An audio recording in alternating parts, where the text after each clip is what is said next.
It's just a short stroll from downtown across the Allegheny and the Clemente Bridge, and a ticket will get you into PNC Park this afternoon on a gorgeous early autumn day as the Bucks and the Milwaukee Brewers wrap up this three-game set and their season series. Pirates hoping to salvage a game, looking for left-hander Wandy Rodriguez to come up with a big effort today, and the Pirates trying to get back on the winning track as they start the day 74 and 74. A little bit of a breeze blowing out toward left field today. Not a cloud anywhere to be seen.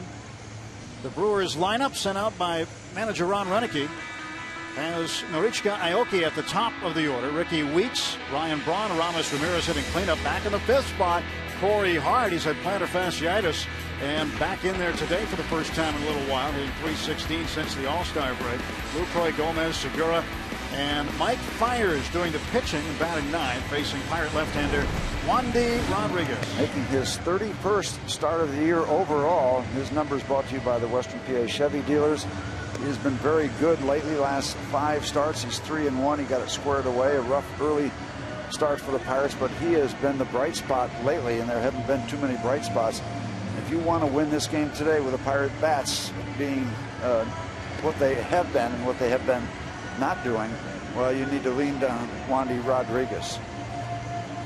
Behind Wandy in the field from left to right in the outfield, Starling Marte, Andrew McCutchen, and Travis Snyder. Pedro Alvarez back at third, Clint Barnes at short, Neil Walker in the lineup today at second base, Jones at first, and Ron Barajas completes the battery with Wandy. Neil Walker may not be able to play more than 2 games in a row. Right now, Clint Hurdle says he's a day-to-day situation. His sore back has sapped his energy, as he said. Some nights he just doesn't have it, and we've seen it in his base running where he just can't get what he used to get out of it, at least until the back is completely healed. Who was it said a long time ago? We're all basically day to day. Good to see Neil out there. Wandy Rodriguez is the key today. Make no doubt about it. Last 5 starts we said 3-1. Last 5 starts just 7 runs given up. No stranger to the Brewers. This is career start number 23 for Wandy against the Brew Crew. 8-9. Wandy, one loss record. His first pitch to Aoki's in for a strike. Pirates, Steve, during day games this year, 28-22, 14-10 at home. Aoki to left field, and he starts the game with a base hit. Well, he did the same thing last night. This is less damage. He hit the ball in the seats last night on the second pitch he saw. Aoki on the base pass. And we'll see if the running game reemerges. Not too much running by the Brewers last night. Certainly the night before. We don't need to revisit that. Pedro just missed it. Slow it down on the AGH cam. You see how close it was. Kyle McPherson made his major league debut as a starter last night. Pitched fairly well, but didn't get any offensive support and was hung with the loss in the 3-1 Brewer win in Game 2 last night. Ricky Weeks at the plate. And Weeks a swing and a miss. Weeks hitting .233. He's got 20 home runs, but he is one of the league leaders in strikeouts. He's always going to be on that list. Right now he is 4th on the list, 156 strikeouts. The top strikeout artist as far as a hitter is concerned in the league is Danny Espinosa of the Washington Nationals. He has struck out a league leading 175 times. Still time for Danny to get to that 200 mark. Sure, why not? Get back! Get back! Get back! Washington at home against Los Angeles. Had a doubleheader yesterday. The Nationals a chance to help out the Pirates and the Brewers too, for that matter, but they split the doubleheader rather than seeing Washington sweep after Washington won Game 1. The Dodgers came back, won Game 2. Kind of held on. Really big lead for Los Angeles, but they got it done 7-6. A 1 pitch. Swing and a miss. Breaking ball, swinging over the top. And it's 0-2 to Ricky Weeks. Wandy Rodriguez, 33 years old. He's won 4 of his last 5 decisions. And when he records his first out today, he'll have reached 190 innings on the year. Another 200 inning year for this left-hander. Very durable, very dependable. The fourth straight season he would have amassed at least 190 innings. Yeah, take a look at that last category on the right. 1 free pass per start. Very good control. And of course the Brewers know that. Their history with him very extensive. Plus they're looking at recent video, I'm sure. Aoki gets back with ease. Marichika Aoki, a 7-time All-Star, played 7 years professionally in the Japanese Central League with the Occult Swallows in the Tokyo region. Every year he was an All-Star. Put up big numbers in batting average. He goes, pitches low for a ball, throw down is into center field. And Aoki on his way to third. Here we go again. Game 1 of this series, the Brewers were 7 for 7 in stolen bases. And Aoki starts off with his 28th steal of the season. Well, this is not what you want to see because you're not hitting. You have not been scoring. You don't want to give all this away. The stolen base is bad enough, but the air compounds it. And if you're going to play a tight ball game and want to win it to break out of this is not the way you want to start things. Nobody out and a runner at third base. Ricky Weeks with a 1-2 count. 28 steals for Aoki. Been thrown out 7 times. And the infield will play back. They'll trade the out for the run this early. Top of the first at PNC Park today. 4 o'clock start. Weeks takes ball 2. You know, some people say, well, baseball is a game of routine. You don't want to disrupt that. You want to go through your routines that you do every day. I used to love when we could break up the routine. You know, something different from the daily grind. Come to the ballpark, different time of day. The day breaks out completely different. And I think that's a good thing, to break up the routine. So Weeks reaches on the base on balls. Again, a rare free pass, as we saw the good control numbers for Wandy recently. And now he's looking down the gun at Braun and Ramirez. Barrel Automotive League leaders stats entering today. Barrel driven to be better. The Brewers first in home runs, RBIs, extra base hits, slugging percentage, stolen bases, and this guy is largely responsible for a lot of those numbers. 40 home runs for Ryan Braun to lead the league. 104 RBIs. He's trying to make a case to win back-to-back MVP awards. He's making a statement. Might be a little tougher this year for him, though. It is a vote, so there are certain people who don't like what happened in the offseason last year, regardless of the outcome of his case.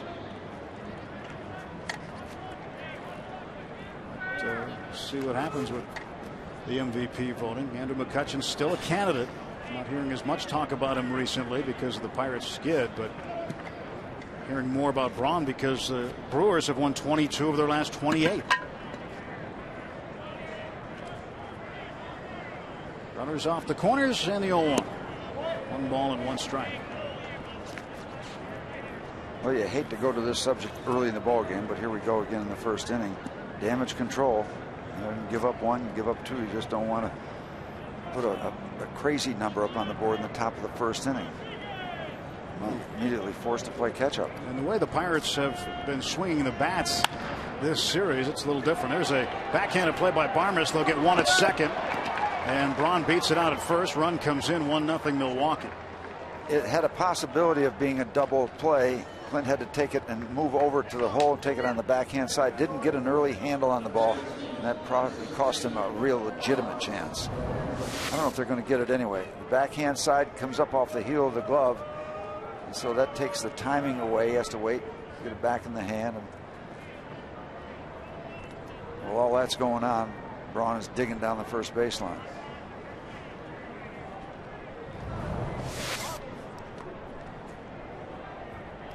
One out, 1 on for Aramis Ramirez. He's hit into 14 double plays this year on the ground. Pitch upstairs for ball 1. Now Ramirez hit into a 1-2-3 inning-ending double play in the 5th inning of last night's ball game. You don't see the 1-2-3 all that often, but it'll come back to the pitcher with the bases full. almost looked like disasters. Chris was stumbling a little bit, but he recovered. Did a nice job of cleaning that up and getting the ball into home plate. 1 ball, no strikes to Ramirez. Wandy Rodriguez throwing his 13th pitch in the top of the first. And Ramirez hammers it deep to center field. McCutchen back to the track. McCutchen leaping, and that ball's gone. A 2-run home run for Aramis Ramirez. It is 3-0 Milwaukee. Aramis Ramirez with his 25th home run. RBIs 93 and 94. Straightaway center field, and it looked like Andrew had a chance for it. I was wondering, we'll get a chance to look at replays, how close that ball came to being caught. Andor hitting the top of the fence. Andrews. That ball bounced off the top of the fence and on over. And a monumental home run. Here's Corey Hart smashing one to center field. McCutchen will play it on a hop, and Wandy's been getting beat around here in the top of the first. Aramis Ramirez, his 337th home run. He's now tied Ron Santo for 6th place on the all-time major league list for homers by a third baseman. Check this out. Andrew goes up, and that ball hits on the top of that early padding. There's like a two-level padding. It was going to be a problem either way, and it just took all the excitement out of it when it kept on going after the bounce. So you see the first level and the second level. Jonathan Lucroy, the catcher, takes inside ball 1. They talk about damage control. It's a lot of damage already by that guy, those 2 guys. Braun got the RBI on the fielder's choice ground out, and then Ramirez a 2-run shot. They're responsible for the 3 runs.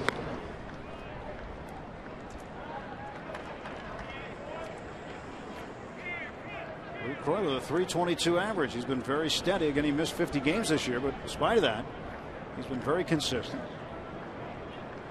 He's provided a decent offense from the catcher's position for the Brewers. He hits one to left center field and deep. Ball carrying Marte there. It's off the wall. McCutchen will get it back into play, and the Brewers are hitting anything that moves right now. Hart into third safely, and Lucroy in with a double, and Wandy Rodriguez wondering what's going on. And Ray Searage going to have to come out and just give everybody a minute to catch their breath. Wow. You mentioned a carrying wind. And that ball was helped by the breeze out toward the bullpen area. Curveball right there in the power zone. A little bit up, a little bit in. And this one, wow, by less than half a foot. Talk all you want about the ball carrying, but it's got to be well hit initially to get in that neighborhood for the carry to be a factor. Well, the way things have gone, this has to frustrate the manager right now. Things have been just skidding off the tracks lately for the Pirates, and to come out here today, in a day where they need to win to salvage at least a game in this series and avoid being swept at home by a team that, quite frankly, has just blown past them in the standings. Pirates had a big lead over Milwaukee at one point, and the Brewers have just kept on winning. And the thing is, you've kind of put all your eggs in one basket with Wandy. You're saying, you know, it's on him today because we haven't been scoring much, and to have this happen in the first inning, it's like a punch in the gut. Center fielder Carlos Gomez, infield playing halfway. Gomez takes the ball inside. Gomez, the number 7 hitter. Aoki led off with a single to start the ball game. He extended his hitting streak to 10 games. Ricky Weeks a walk. Ryan Braun a fielder's choice. Weeks was erased on a forced play at second base. Then Aramis Ramirez a 2-run home run. Hart smacked a very loud single to center field, and then Lucroy the double that just missed a home run to center. Inches away from being a second home run this inning. And they talk about hitting being contagious. I understand what the implication is, what the association is, but in my mind what happens is you get a bunch of guys swinging the bat and hitting the ball hard, that ball fouled away, is that the next guy comes up and he's relaxed. There's no pressure because of what the guys have done in front of him. So, yeah, you may be calling it contagious. That might be a phrase you can use, but it's created by the people in front of you that have a little bit of a wave going like the Brewers have now. Now you come to the plate. Is it contagious? Is it a disease? No, but you feel better when you go up to the plate. And speaking of not feeling better, Gomez, he's hurting. That ball going off of a foot, it looked like. Yeah, that's the spot.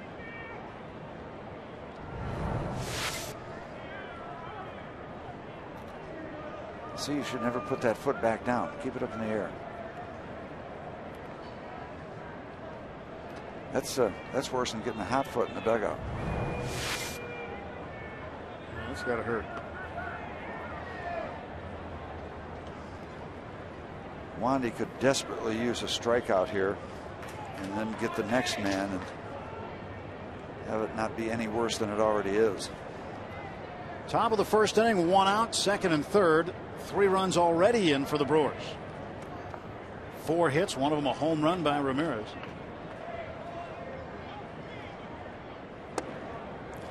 See him get that back foot out of the way. Wandy saying, I know which foot hurts. Keep away from my feet. Going to get his other foot that time. If he hit him with that one, he might be swinging from his knees now. 2-2 pitch. Gomez, who has been getting the bulk of the playing time in center field. One guy we've seen play less and less when the Pirates and Brewers have met is Nyjer Morgan. Well, Gomez has struck out 89 times. You really need a punch out right here. He's got him 2-2.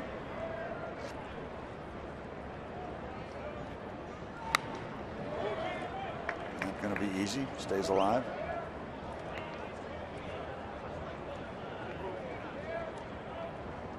Wandy has thrown 5 straight quality starts, but if this keeps up, it'll be in jeopardy, that streak.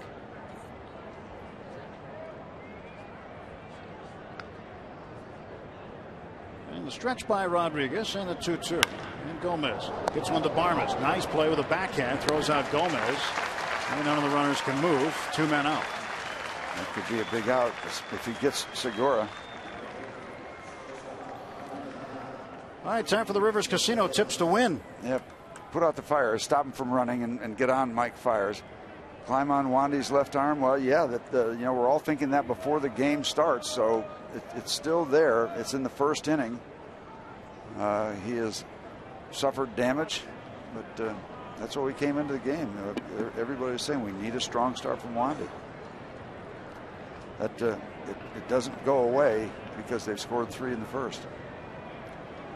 Gene Segura, the shortstop. He'll get walked. They go to the pitcher, so you can practice a degree of damage control, especially when you're looking at runners at second and third after the home run with just 1 out. You can leave them there. That's at least a step in the right direction.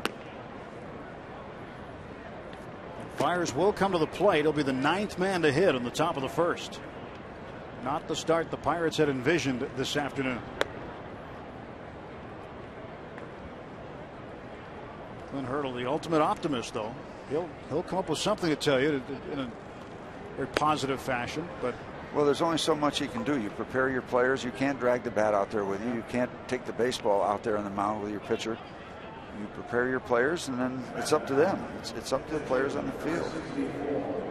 At some point, turn it over to the talent.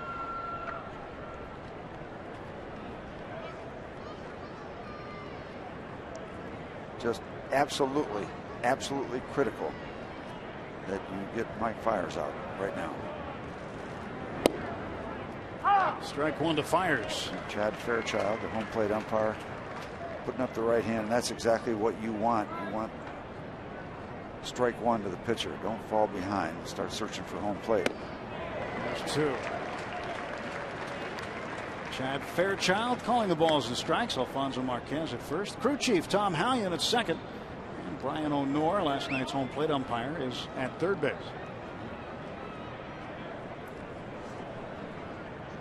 Put him away. Put him away, Wandy. No balls, 2 strikes. He struck him out. Brewers do some early damage. Ramos Ramirez 2-run homer leading the way, 3-0.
Get on the same page. Brewers with 3 runs in on the top of the first. Pirates will send their lineup out for the first time today. It's brought to you by Toyota. Marte, Snyder, McCutchen, and Jones. Neil Walker batting in the 5th spot. And while batting 5th, has a .304 average. He's driven in 32 of his 69 runs, batting 5th. Alvarez, Barmes, Barajas. Then Wandy will hit 9th against right-hander Mike Fiers. This rookie, 6'3", 195 pounds, out of Hollywood, Florida, that is. A little cup of coffee with the Brewers last year, but he is making start number 20. Defensively for Milwaukee, Ryan Braun, Carlos Gomez, and Marichka Aoki in the outfield. The infield has Aramis Ramirez at third.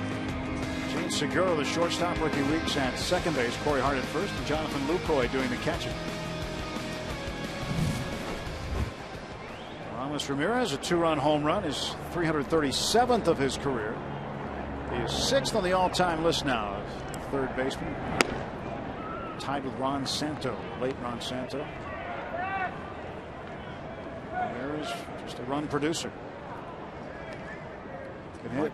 Mike Fiers, 1-1 against the Pirates, 2 starts this year, but impressive work when you look at the continuing numbers. A total of 12 innings. He has struck out 18 in the 12 innings and walked just 3. So he has pitched well against the Bucks in his 2 starts. Pitch inside.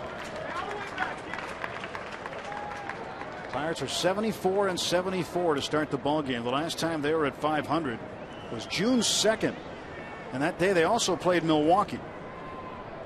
They were 26 and 26. See the style of Mike Fiers coming right straight over the top. Not the 3/4, no. Sidearm.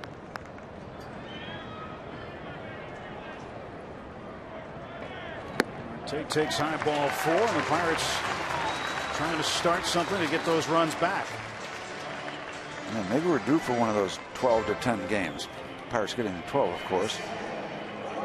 Lucroy going out and talking to the young right-hander, who's been quite good with his control, by the way. 19 starts, just 32 walks. So a little out of character to lose the leadoff man, but he did. That's the good news. Travis Snyder, .252 average. Left-handed pull hitter. Weeks will play toward the hole with the first baseman holding on Marte. And the bullpen door is open. That's what the delay is about. Chad Fairchild trying to get somebody's attention in the Milwaukee pen to come close that door. Yeah, let's emphasize it is the Milwaukee bullpen door. We don't want any action this early in Pirates bullpen. Well, they both use the same door. No, they don't. There's another one on the other side of it. Or right by where it says 410 in the notch. So here is Travis Snider. Fires out of the stretch after Marte walks. And he takes a strike. Shadows creeping across, late afternoon stuff going on at the ballpark. You can see it right there. It's not a real issue other than when the pitcher goes into a windup or a stretch and he comes forward. If the sun is in his eyes, that can be a bother. It can be distracting for you. It won't be that way for very long, but right now Fiers is looking into the sun when he comes toward home plate. I hated that. You know, just something else to bug you a little bit and get in the way of what you're doing. Of course, you played more day games in your day too, different places. Yep. Some of the older ballparks, where did they have some bad shadows? You remember? New York was bad, late afternoon. Well, New York's bad anyway. That's shade. Everything about New York. Snider pops this one up. This is going to be up in the seats.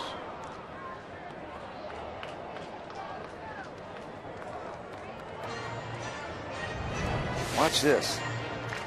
I'm going to slow out. Over the top of Fiers.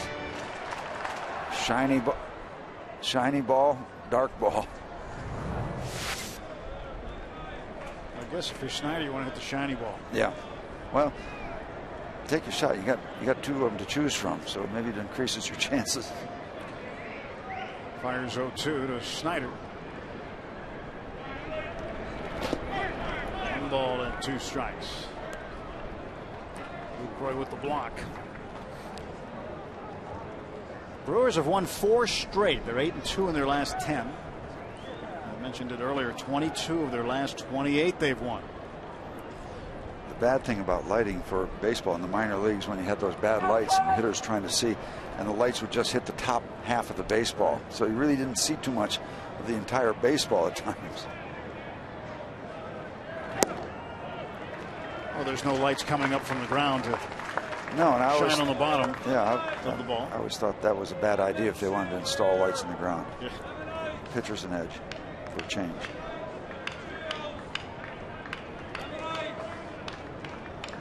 Two and 2 to Snider with Marte off of first.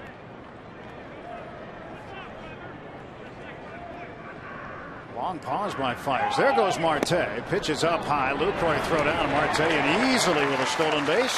His 8th. He gets a good jump. He has good closing speed, and Marte gives the Bucks a stolen base and a man in scoring position with nobody out. Take a look at the jump he gets off Fiers. Fair. I don't think it's a particularly good jump. It's that closing speed you talked about.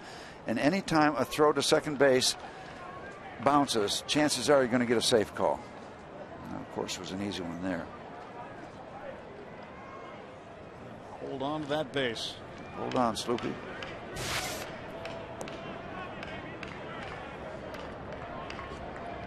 Three and 2 to Snider. So now Snider with an RBI opportunity. Andrew McCutchen on deck, and Marte in scoring position at second base. Fiers payoff pitch to Travis Snider. We'll get another one.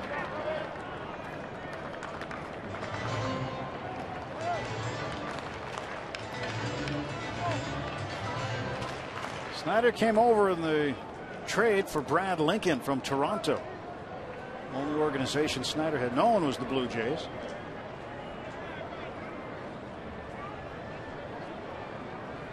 Again, the 3-ball 2-strike pitch. I'll tell you, Fiers might be out there long enough where the shadow doesn't become a problem. As soon as it creeping closer and closer toward him. Gets to the mound, it'll be okay, because then it'll be shadows both from the mound to the plate. Ooh, look at that. Wait a minute. Now that's the kind of month it's been. Ooh, a broken 8. Oh. Some alphabet soup on the backstop now.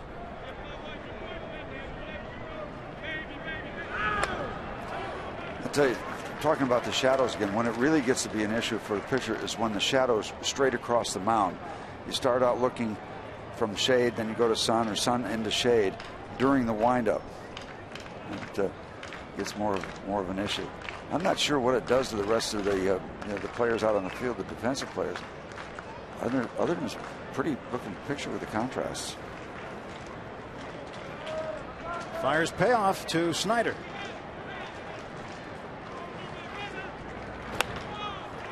In the air to right field. Aoki underneath it.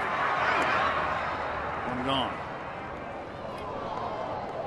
Tip drill for the Brewers infielders on the cutoff.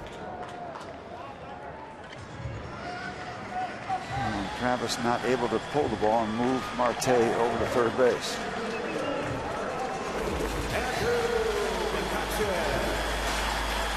Andrew McCutchen providing the only offense recently. Yeah, a solo home run to the opposite field in the 9th last night to give the Bucs their only run. Still chasing Melky Cabrera for the batting title.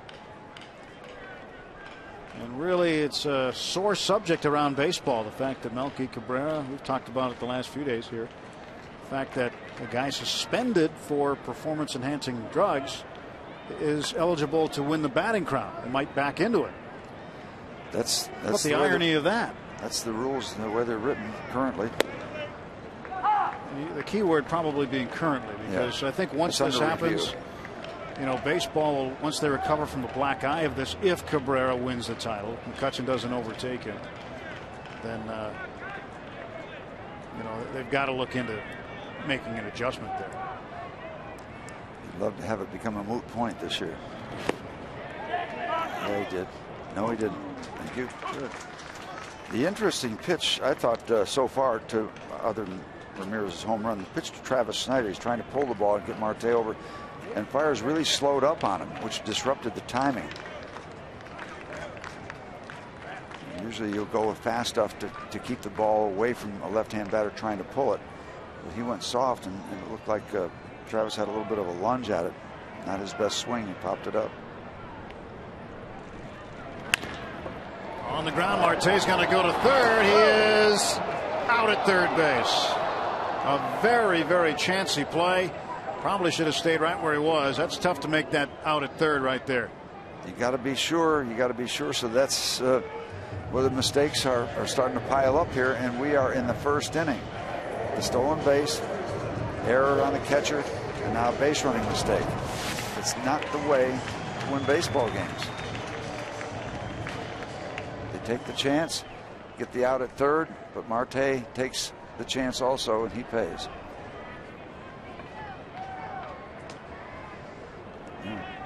Fiers is loving it.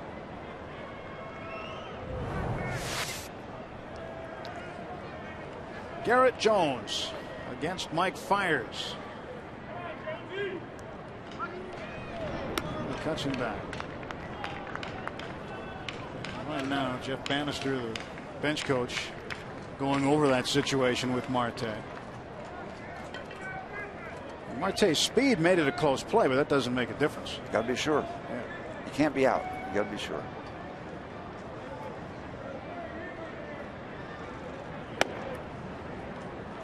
Especially with a guy like Jones coming up, Walker behind him. If you play it safe, a 3-run homer ties the game.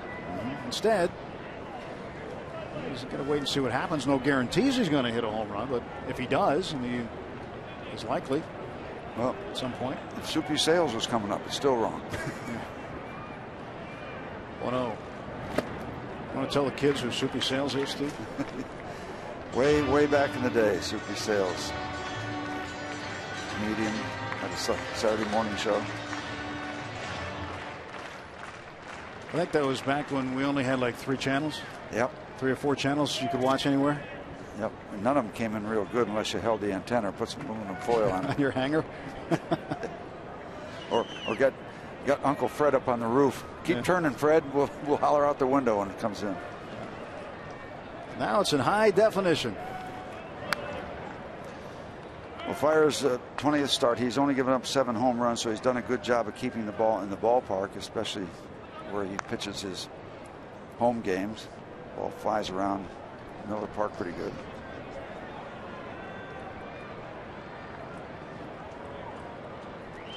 So this is pitch number 21 for him. These starters having trouble getting into this game.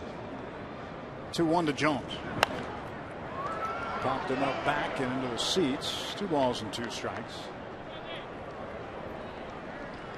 At home and on the road. Pitched well at home. Well, he didn't pitch too bad anyway. He's got an ERA overall 3.23. Kranitz, the pitching coach, keeping a close eye on 27-year-old Mike Fiers, who was their minor league pitcher of the year last year. But he's 9-8, so first year in a starting rotation at major league level, he's got a chance to win in double figures. It's pretty impressive. Jones rips this one foul. Garrett at 279. Kind of tailed off just a little bit lately. You got to give Jones a lot of credit, having a very good season with a decent average in the upper 2s. 23 homers. It's a career high for him. 77 runs batted in. And all that, he has had to play 2 positions defensively effectively, right field and first base. Fouled off. You know, you look at the drop in offense and you go back and take an overview of the year. A lot of the offense by home runs. So, you know, when the home runs go away, you still got to put a bunch of hits together. So the home runs have kind of gone away recently. And just not bunching hits and putting a bunch of hits up on the board in a given inning. Well, Clint was talking earlier today. Get spoiled by the home run. About trying to single them to death. He said, I'll take 5 singles in a row, he said. Yep. Well, that's what happens when the home runs go away. You don't always stay hot hitting the ball over the fence. That's tough to do. You got to hit some gaps, hit some singles, hit some doubles. Chase people around. 2 balls, 2 strikes, 2 outs. McCutchen, the runner at first base, and Garrett Jones waits for the offering from Mike Fiers.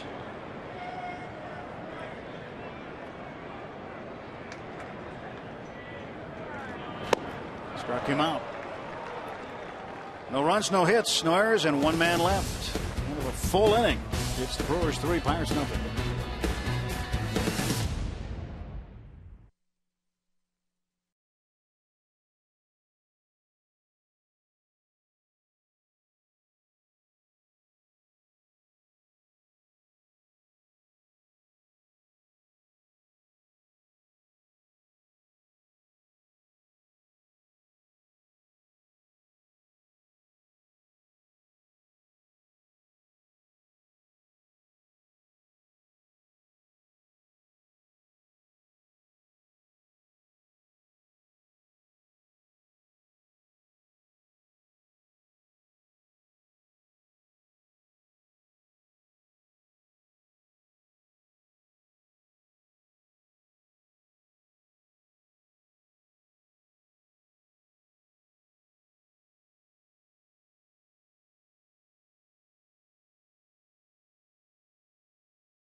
early 3-0 lead.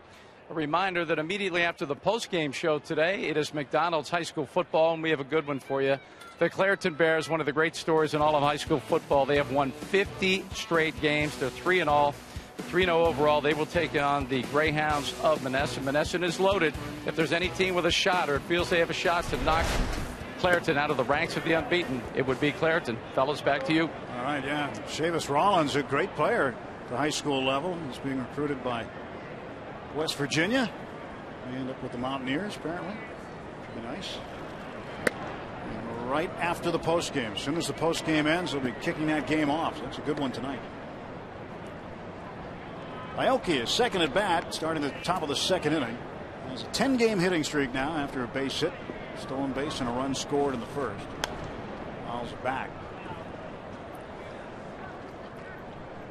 2 balls, 1 strike to Norichika Aoki from Wandy Rodriguez. He's trying to settle things down and have more success than he did in the first inning.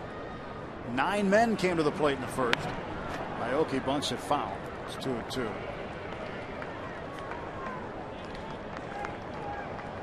That's one thing you'll see more of in the Japanese leagues, the Central and Pacific leagues in Japan.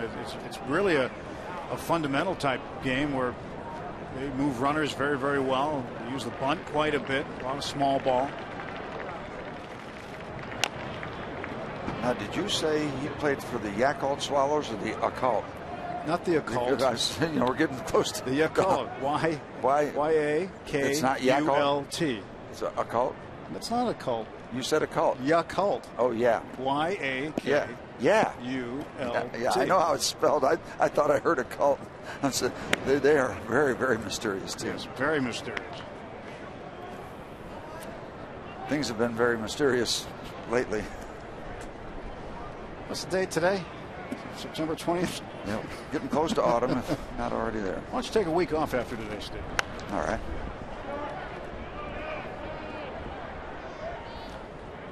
You guys going to play that Dean Martin song, Going Back to Houston? Houston. I guess so. Go down there and get some wins, please. Houston's going to be angry. They're trailing 5-4 to the Cardinals in the 8th inning right now. One more at bat for the Stros. Here's the payoff pitch. And this one fouled off again. That first inning, and so far this at bat. A lot of pitches being thrown by the Pirate starter. A lot of bodies out in the bullpen, but you want Wandy out there as long as you can get him. Wind up with 40-some pitches, hopefully that few. This ball easily out to left field, but you can see Marte fighting that afternoon sun. It's already a better start in the second than it was in the first. 1 man out for Ricky Weeks. Weeks walked and then was erased on a force play hit into by Ryan Braun.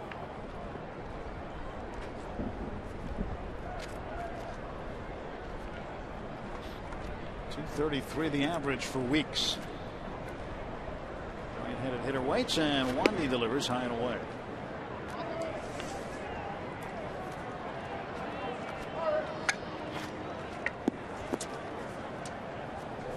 One ball, no strikes.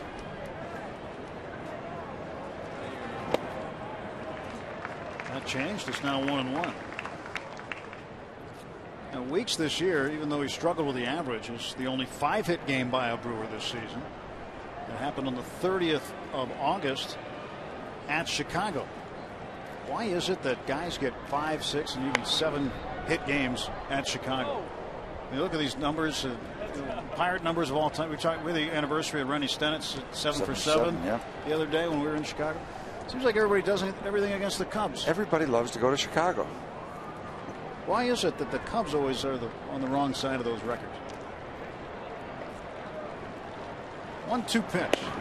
I can name some Cubs that had 4 or 5 hits in a game because Billy Williams. I was part of that. Yeah. Didn't he pitch a 4-hitter? He had all 4. Yeah. Well, I got 4 hits that day too. So yeah, you're right. Visiting players can hit. They buried the lead when they wrote that story, though. Yeah, they did. They've got it up in the attic somewhere. What was more? I mean, you matched Billy Williams offensively in a game. No, I didn't. He had 2 doubles, 2 home runs. Those 4 hits were pretty definitive. So if you strung yours together, how far would they have gone? One of them was a home run. Oh, that was your home run. Yeah. 4 for 5. 2-2 pitch. Yeah. And he got him on the inside corner. Strike 3 call. Ricky adds to his total. Ricky, don't lose that number. Keep it for later on in the game.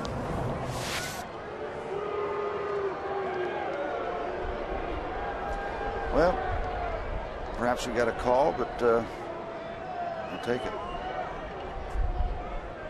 I always look at the difference between where the plate is and where the catcher receives the ball. Because there's a little difference there where it finally stops. Ryan Braun with strike 1, a foul ball to the upper deck on the first base side of PNC Park.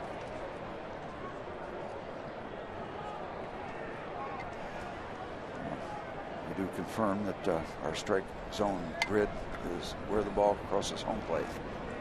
So Wandy got a call. Braun to right field. And in foul ground, this is Jones. And a 1-2-3 top half of the second inning. Brewers with a 3-0 lead to an inning and a half at PNC Park.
Teams when you sign up for Root Sports Red Alerts. Get the latest on your team's programming and exclusive offers and giveaways. Text alerts to 412-412 to sign up today. Standard messaging and data rates may apply.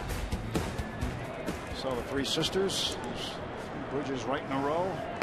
Neil Walker leads off the second inning. Takes the ball from Mike Fiers. 3-0 Brewers. And Walker gets his first plate appearance today. Walker, Alvarez, and Barmes against Fiers, the right-hander.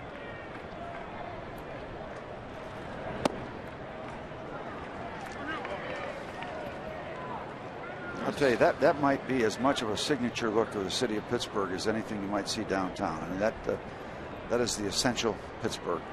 Some bridges, some water, hills.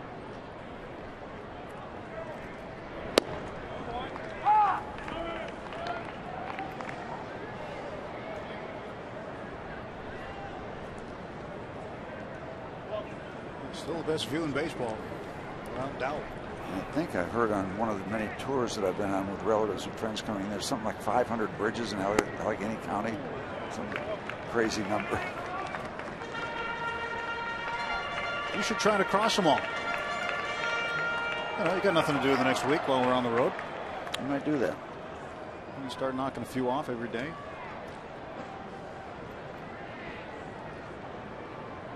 (3-1) and Walker a base hit. So sweet swinging Neil Walker with a base hit to start the second. Started with a base run in the first. That didn't work. Tried again.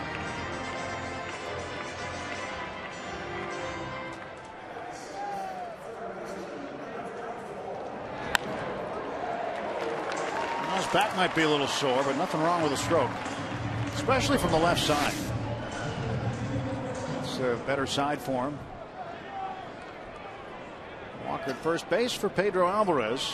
We've been talking a lot about the daytime numbers. Our PNC achievement.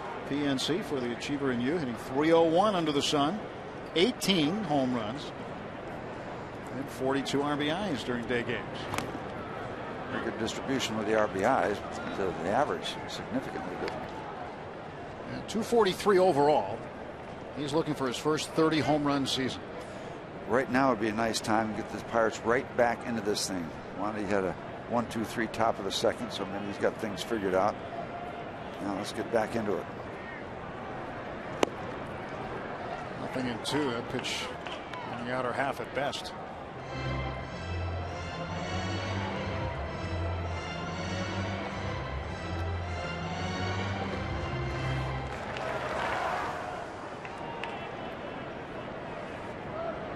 Walker, the runner at first, held on by Corey Hart. And the 0-2 coming from Fiers to Alvarez.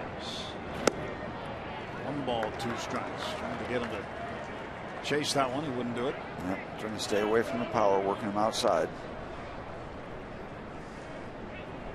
Lately, we've seen Pedro hit balls in the outer half the other way. It took 2 out onto Waveland Avenue in 1 game against the Chicago Cubs. There you go, another thing against the Cubs. See, Lucroy wants it out away again.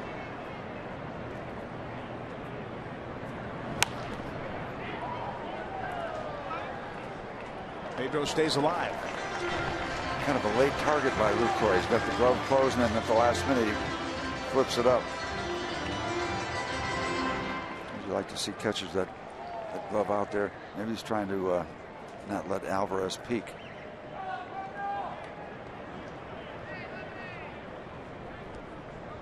Something tricky up by the neck. Seen that trick before. Is that the new sign? Okay, a little earlier that time. Pedro staying away. You suppose he actually had an itch? No, I think that's some special stuff to help the rookie. Yeah, okay. But you wonder if they're eventually going to come inside or go soft with them. Some fastballs have been fouled away, and they've been thrown pretty much where Fiers wants to throw them. Another fastball. Stay out there. You're going to come back in. Yep. See where it's been all the way, away. Yeah, here we come. We're going to try to come back all the way in. 2 balls, 2 strikes to Pedro. The cat and mouse game. Now Pedro's thinking, he's going to go back outside, he's going to stay inside. The cavity waiting to happen. Yep. He's going to be fastball or he's going to go soft. What's it going to be? Soft, the curveball. Well, pretty good battle. Pedro's seen a lot of what Mike Fiers has in terms of pitch selection and location. He has seen 7 pitches so far in this at bat. Now the last 2, the fastball inside and the curveball kind of inside. You wonder if they're going to want to go back out away, because you kind of hedge your bet. Even if he hits it, chances are he's not going to pull it. So we go back out there. That's where Lucroy is. But no, he got it in, and boy, that took a shot. Chad Fairchild. The target was outside. Chad says he's all right. That crossed everybody up. McCoy's outside, pitches inside. You see what it did to the throat protector? Thank goodness he had it. The throat prprotector that hangs down, it just gets shot right up underneath the mask. Every catcher will empathize with an umpire that takes a shot like that, because all the catchers do. Yeah, the throat guard got struck, and now he's showing it to Lucroy. I mean, most guys will use the extra, the wire that's down there, the extra steel. Secured thing. But that's the old throat guard that the dangler used to hang down there before they had the extra steel bars. Alvarez down the left field side, and this will be into the seats. This has got to be a really, really extended at bat for Pedro. Yep. Young pitcher can't always throw it where he wants to. And crossed everybody up. Fiers will deliver pitch number 10 to Pedro Alvarez. And number 40 as he works here in the 2nd inning.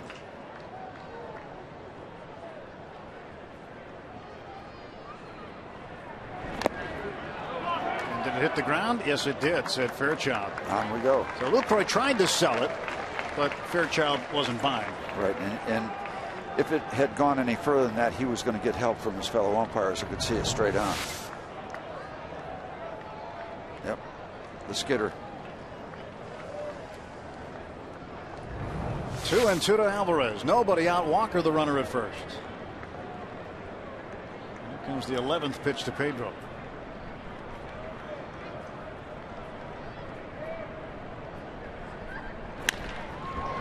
To the right side. Weeks shovels it with his glove to Segura. Back to first. Double play. Well, Mustard with a hot dog, and they get 2 outs. Well, Fires stayed right with him and wound up winning the battle, not only getting Alvarez out, but also erasing Neil Walker. The shovel from the glove, or as they would have said against the Expos, the cheval, and they get it done. The Chevalier. Thank you, Maurice. There's nothing wrong with taking it out with your bare hand and flipping it either, is there? No. A lot of things can happen that you don't like when you try to shovel a ball out of the glove. You don't know if it's going to come off the fingers, or you hold it too long, or it just comes out early. We've got 2 or 3 second basemen in the league that like to dress it up a little bit. Fires. Starting with the captain Phillips. That's it. In Cincinnati. Yeah. Well, talking about Fires, the number of pitches he's thrown, Steve, he's averaging 6.8 pitches per at bat. In comparison, Wandy Rodriguez 3.9 pitches per at bat. Barmes almost hits Nick Leyba, third base coach. Barmes getting some credit from manager Clint Hurdle today, saying that he's been putting together some pretty quality at bats recently, in spite of the fact that he's been pinch hit for late in games. And went 0 for 2 yesterday before being pinch hit for in the 8th. Certainly his defense plays, and his bat has been playing a little bit more lately too. Foul ball. He's in the hole 0-2. 1 ball and 2 strikes. Beg your pardon. The 1-2 to Barmes. Comes into the game hitting .225.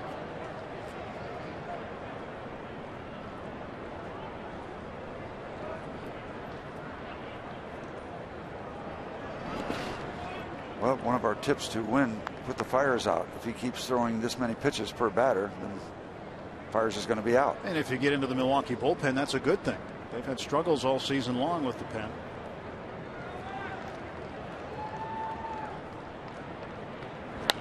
Barnes shoots this one out of play to the right. Count stays 2 balls and 2 strikes. So after the game, the Brewers will head to Washington. They'll get the Nationals for 3. The Pirates heading off to Houston for 3. They might be there before you guys get off the runway. 2-2. Now right around the average. I told you 6.8 pitches per at bat. That was the 7th pitch of the at bat. The 8th one coming up. Full count pitch. And Barmes a base hit. 2-out single for the Pirates shortstop.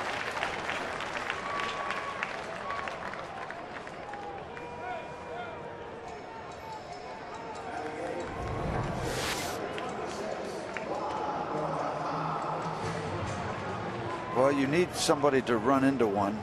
Barmes gets the base hit with 2 outs, and you need it early. You know, Andrew McCutchen's home run was fun last night, but it was after the fact.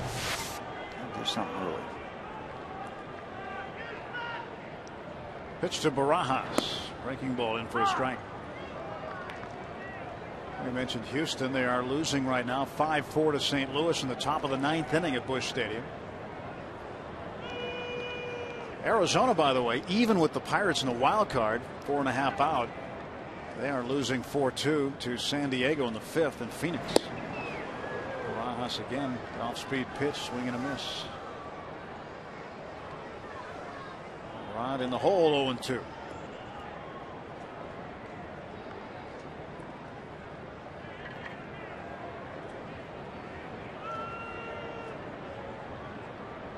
Fires keeping an eye at first base where Barmes is now. I think the pitch to Barajas in the dirt. Cincinnati's playing in Chicago against the Cubs right now. They're in the bottom of the 8th, 5-2. Number of games in progress on this Thursday. 2-2 San Francisco and Colorado. They're in the 4th. Cincinnati never loses. They won their 90th yesterday or last night for 91. Barajas strikes out. No runs, 2 hits, 1 left. On to the 3rd, 3-0 Milwaukee.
Pirates Baseball on Root Sports is brought to you by Chevrolet and their award-winning cars, trucks, and crossovers.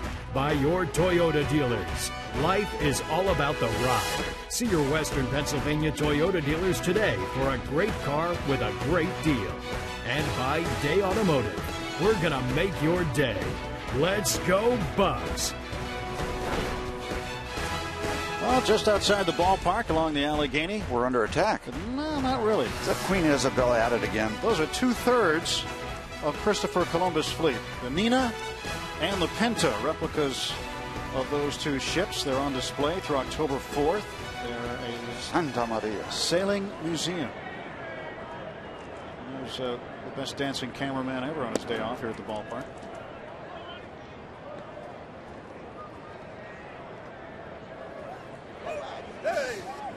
Excited to be here on a Thursday afternoon in September. 1-1 to Aramis Ramirez. 3-0 Brewers, along with Paul Alexander and Steve Blass. I'm Tim Neverick. Glad you're watching Pirates baseball with us today. Ramirez will go down to the left field corner. He'll be 2 for 2. And he'll cruise around to second base and take his stand-up double, his 46th double.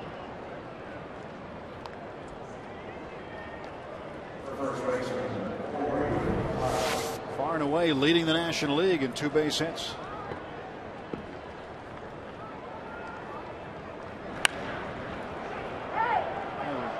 Ramirez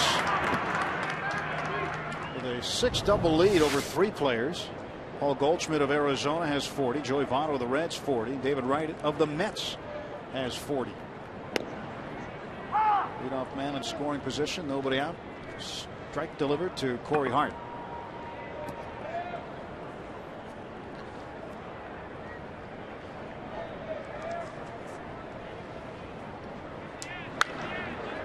And Hart high in the air to right center. McCutchen underneath it, gets behind it. Ramirez tags. Here comes the throw. Barmes the relay, and Ramirez is safe. Ball hit deep enough where Ramirez could tag from second on McCutchen. And it was right for Clint Barmes, I think, to cut it off. The ball was on the outfield side of third base, so there was going to be no play if he doesn't catch it. Not great speed, but he knows he's got a real good chance of getting over there.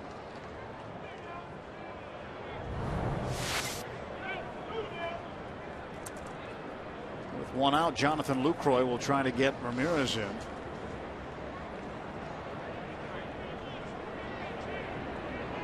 I'm going to ask Barnes tomorrow, I think, how old that glove is.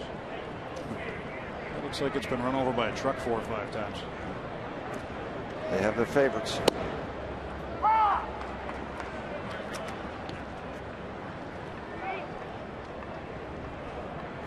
Oh, that makes Maz's glove, well, look less than that. Field in the 0-1. It's inside.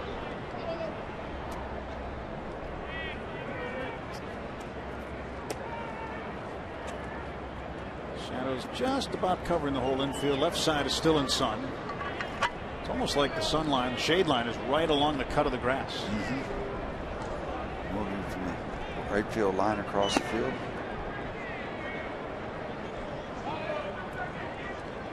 Lucroy doubled his first time up. He's 1 for 1.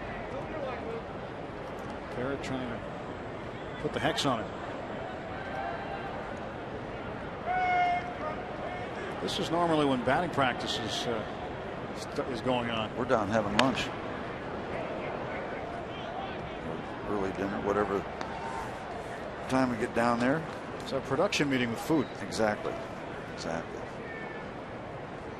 Gates haven't opened yet.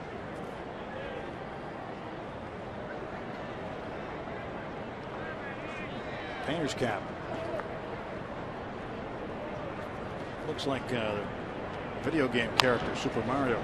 That's a foul ball. Good try by Pedro. That's a nice headsy play by Pedro Alvarez, but Brian O'Nora calls it a foul ball. Take your shot there. Even if you miss the guy at third, you got plenty of time to make the throw across the infield.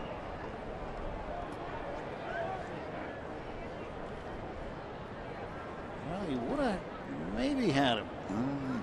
Very close. It would have been close, but still, you got to take a shot at that. Ramos was hesitating just to keep out of the way of everything. I wonder if he's realizing he came that close to being out. Full count now to Lucroy. First reaction out there, stay away from the baseball. It could have cost him. Pirates need a big out here. You want to keep this where it is. This would be very good work by Wandy Rodriguez if you can leave Ramirez at third base.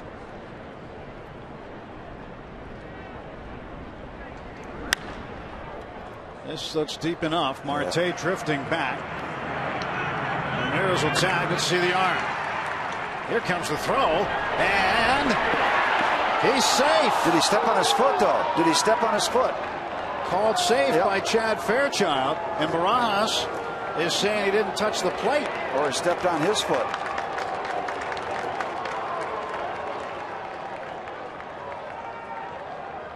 Well, first thing, how about the throw by Marte? Fabulous. Well, it'll be interesting to slow this one down with the AGH cam. The point Hurdle is trying to make is that Ramirez stepped on Barajas' foot. Barajas looks like he's got the plate blocked, and look at that. He did have the plate blocked. He never touched the plate. At least from that angle, we couldn't see whether he touched the plate or not. And judging from where Barajas' foot was, it was on the third base side of home plate. Yeah, I don't think Ramirez ever touched home plate. Either you got a piece of the foot or the foot just stopped him from continuing down on the plate itself. It seems the longer Hurdle stays out there, the more agitated he gets. Meantime, the fourth run is up on the board for Milwaukee. Tom Hellion, the crew chief, is in now to try to settle the matter.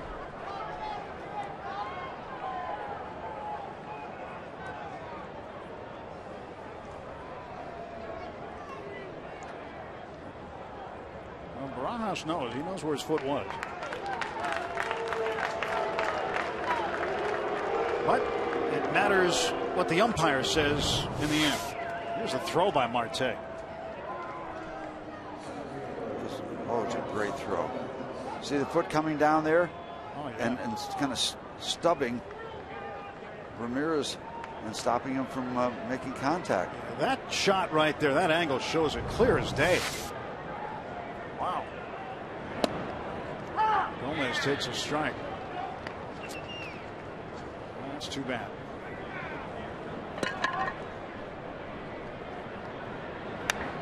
Nothing in two now to Gomez.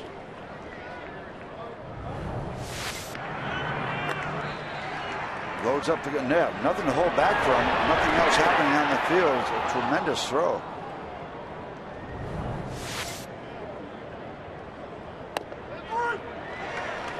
Gomez down on strikes. And that does it. One run, one hit. Starling Marte and the Bucks down 4-0.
5 hits for the Brewers, no runs on 2 hits and an error for the Pirates. Barajas a bit disappointed. Marte with a terrific throw. That could have been a spectacular all-time throw from left field. Did anybody want to ask Ramos Ramirez why he didn't slide? The on-deck hitter is supposed to be out there as an extra base coach telling him what to do, and he tried to score standing up. I think he underestimated Marte's arm. I don't think he'll do it again, though. Lucroy out with the rookie.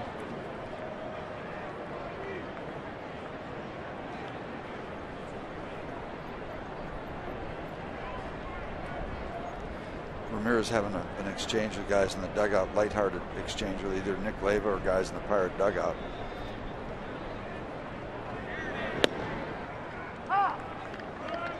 Wandy taking all the way.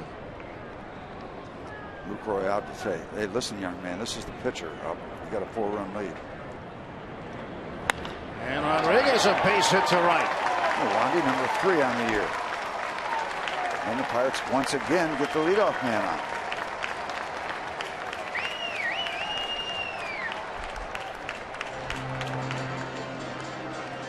It's been a while since he's been down there, so maybe he needed some directions. Well, you know, in some of these situations, a right fielder will take a shot at first base. And Aoki was looking, trust me. You get the ball? Yeah, he's looking. Leadoff single for Wandy. Now Marte at the plate. Strike 1.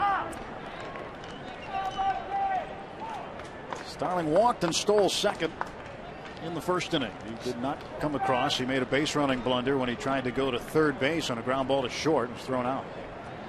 Even pitchers can guess. Wandy ahead 2-1 in the count. Guess fastball and got it. Marte behind 0-2.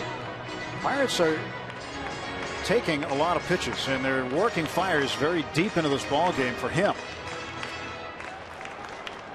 I think that might be part of the game plan, Steve, is to get the starter out of there, maybe on pitch count.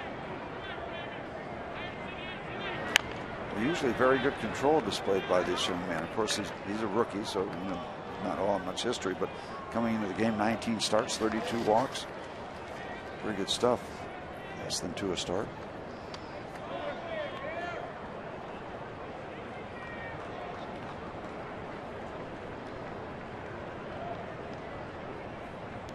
Fiers stretch.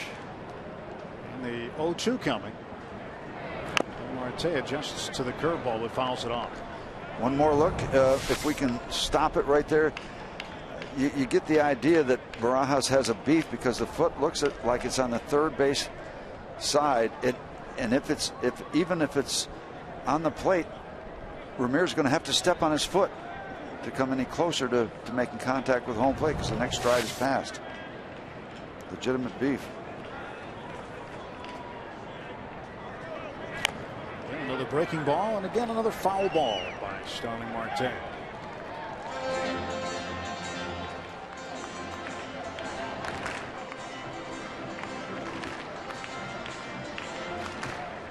This kid's going to be fun to watch as he matures. He unloaded that throw from left field.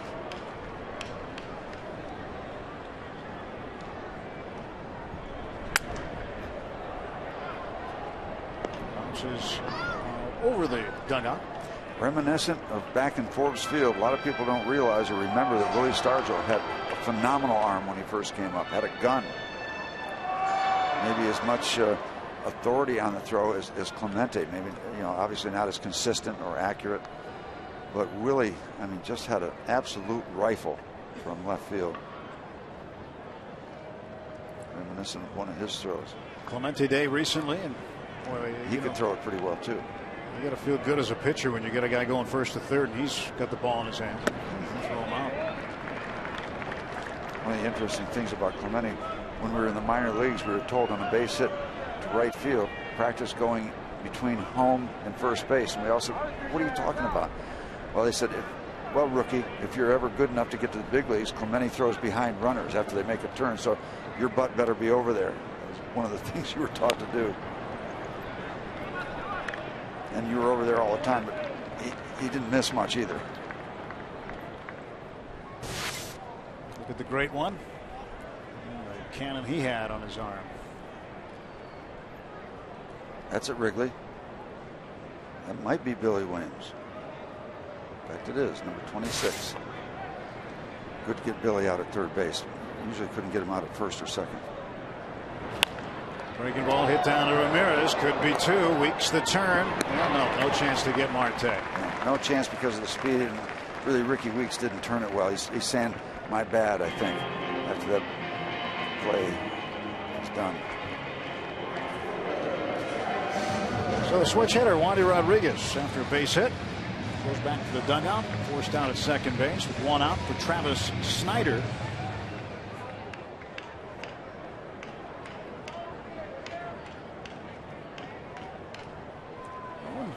First couple of years, not the first couple of years, I say the last couple of years, when Wandy was with Houston, he hit the ball fairly well. There were times when he'd be a contributor with the stick. Well, you always pitch deep in the ball game, so we've got a lot of at bats.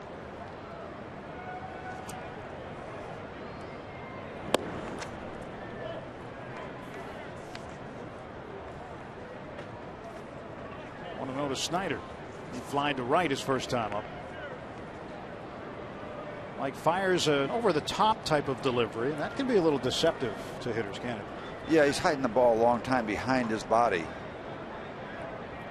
It's not like it's out of way where you kind of get that separation of arm and body away from his head, away from his shoulder. He's coming right back up over his body, so he hides it a little bit.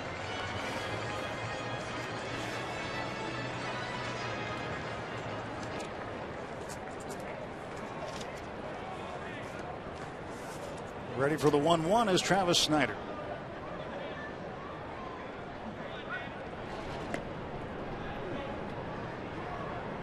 Marte gets back now.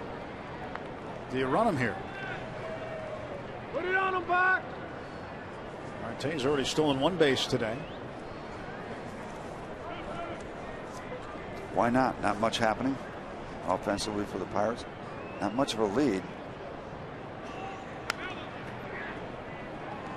Ball and 2 strikes. So 2-1, you get more of a chance for him to go, don't you? You think? Well, yeah, 2-1 is kind of a traditional pitch to run on. You usually figure the reason it is, you figure the pitcher's trying to make a strike. He doesn't want to go to 3-1, so he's going to be in the strike zone. Good chance you can make contact and you protect your runner.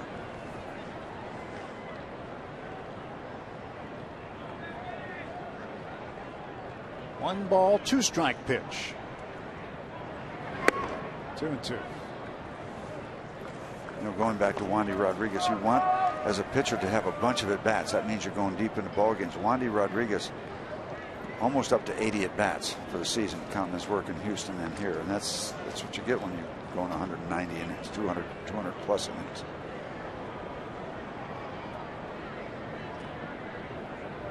There goes Marte, and a base hit for Snider. And Marte flying to third base will be held there. First and third with 1 out of the tying run coming to the plate. Well, I should say the third run coming to the plate. It says 4-0 Brewers after all. They did pick up that extra run. But 2 on and 1 out. Yep. Pirates trying to push a little bit, not scoring much. This one works.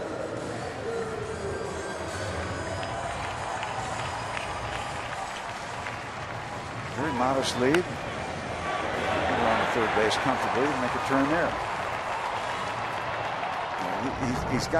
He looks to have that perfect baseball player's body. The way he runs, the way he throws, obviously. I just hope that he matures into the talent that I think he's going to have as a package. Andrew McCutchen fouls this one away. Cutch had a 9th inning home run last night. Bottom of the 9th, opposite field, hit it over the Clemente wall. 339, 0 for 1 today. He used to put together a few multi-hit games. One more reason for the Pirates to win this afternoon. It's final in St. Louis. Cardinals beat the Astros 5-4.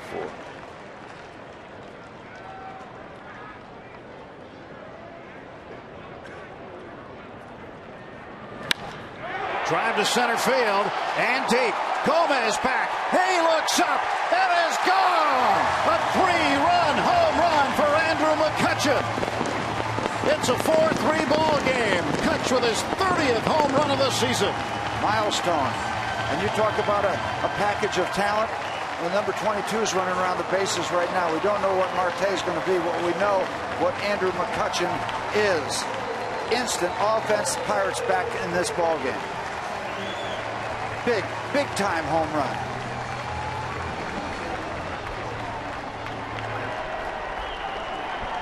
And they're on their feet. And they want a curtain call. But Andrew just being greeted by his teammates in the dugout. Big time offense. He got an idea. He got enough of it right there. He knows it. In the shrubbery. That quickly. Things can turn around. Pirates still trailing, but now it's a 1-run ball game.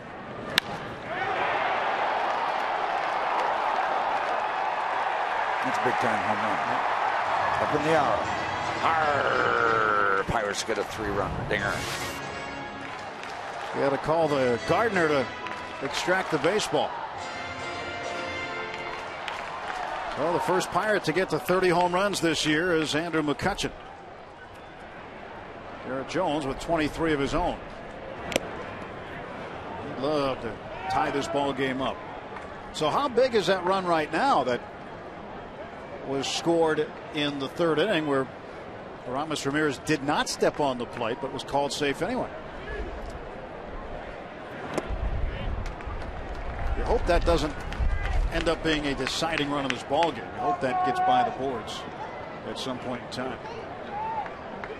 Still early in this game. 2-1 to Jones. I'll take that one.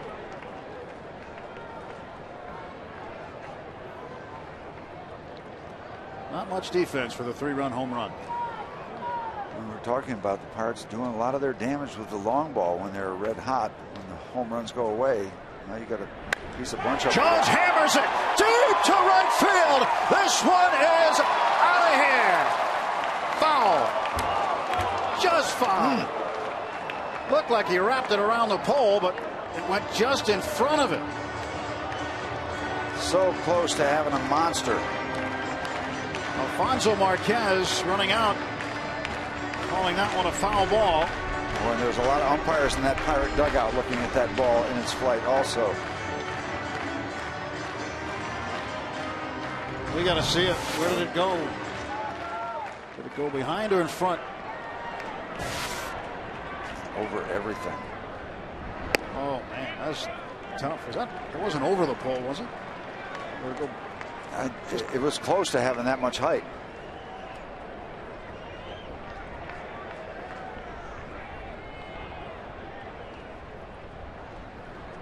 Three-two pitch, and Jones hits one pretty well, but the ballpark looks like it'll hold it. Gomez goes back and has to make an extra lead. The ball is carrying today. So close for Jones down the right field line. And let's see where it ends up landing.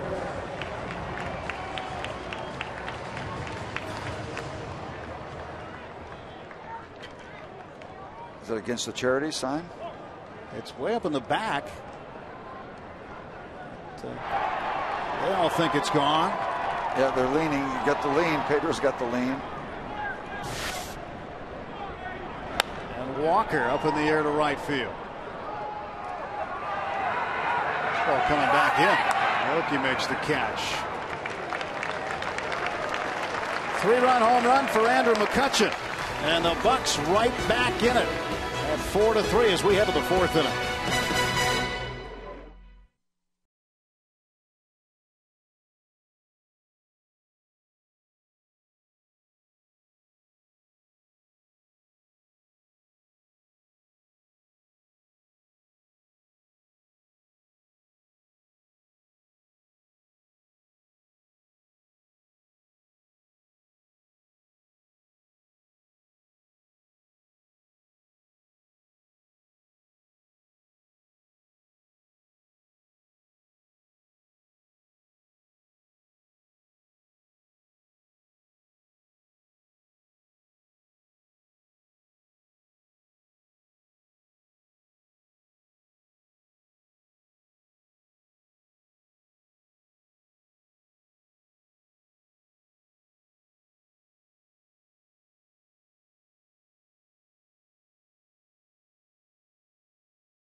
Friday, September 28th at PNC Park, starting at 7:05, and it's a Free Shirt Friday.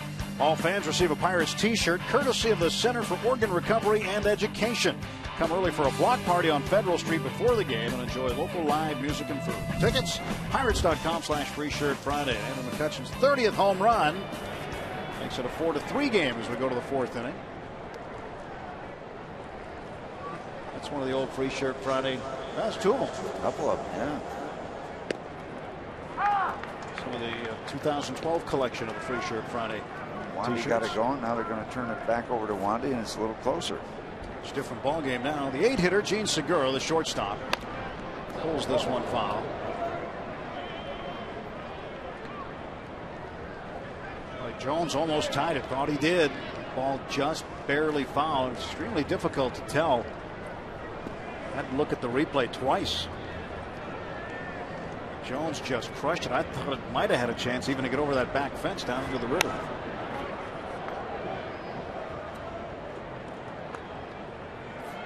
He'll just have to straighten it out next time. Yep.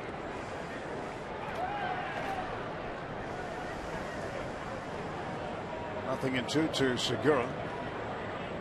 Brewers with action in the bullpen already. Got a 4-3 lead. On to the 4th. And look at Brandon Kinsler up.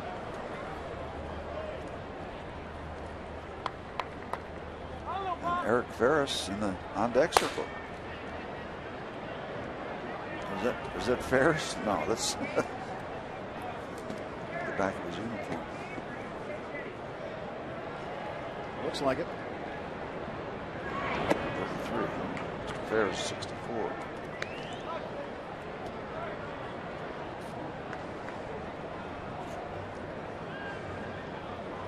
Well, that's who it is.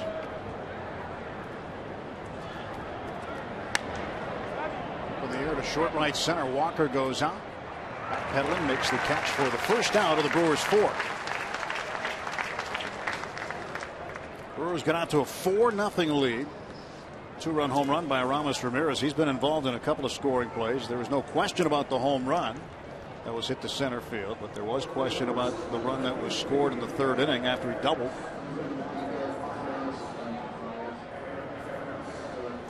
So Ferris will bat for Mike Fiers, and the Pirates will get into the Milwaukee bullpen perhaps earlier than they expected. And Fiers will not qualify for a decision today. Not when you go 3. This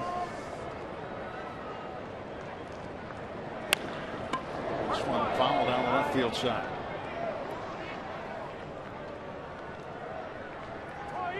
So perhaps a pitch count issue with Mike Fiers. Ron Renicky will go to a pinch hitter and his bullpen early.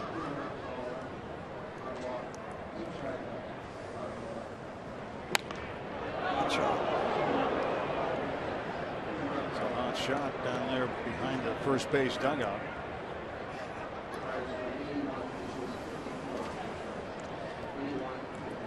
Well, that can only be one person, Gallardo. That's right. Giovanni Gallardo had a pretty good start in game 1. He went 6 2/3, struck out 6. Didn't give up a run, and a 6-0 Brewers victory on Tuesday night. Oh, nicely sawed off. Right where Barajas wanted it. So 1-3 on the putout, 2 men out. Yep, Eric Karros is gone. Eric Ferris. Eric Karros, he's still playing? AT&T Mobility trivia question. Here it is. Prior to the season, when was the last time the Brewers had 3 players with 25 or more steals in one season?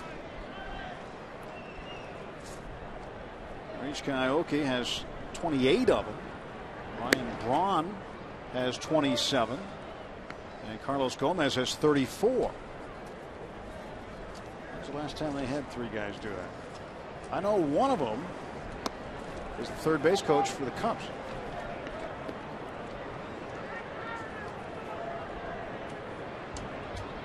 Steve's trying to figure out who that is. 2-0 pitch. See, I don't go to Chicago. How can I know that? Yeah, but they come here a lot.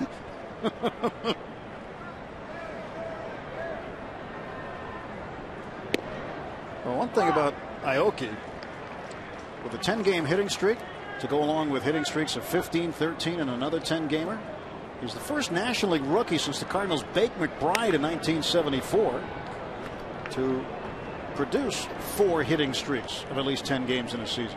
McBride had 2 10-gamers and 2 12-gamers that year in '74.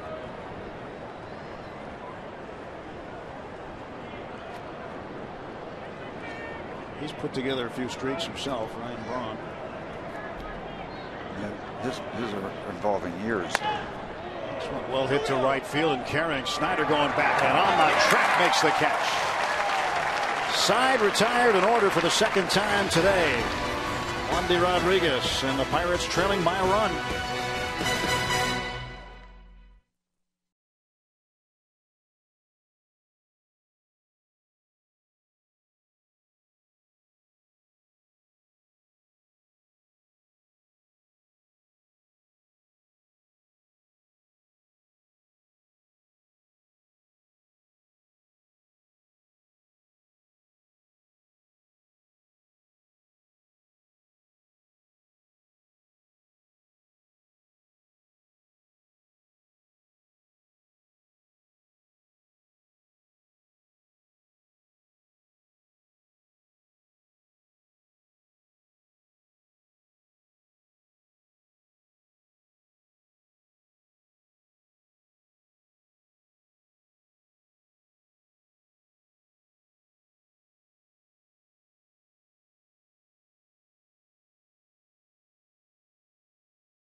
You see the Buccos on the diamond now get an exclusive behind-the-scenes look at them off the field on an all-new Inside Pirates Baseball. See our Buck Money Moments, Pirate Tales, AGH Plays of the Week, and much more. Inside Pirates Baseball Saturday after the postgame on Root Sports.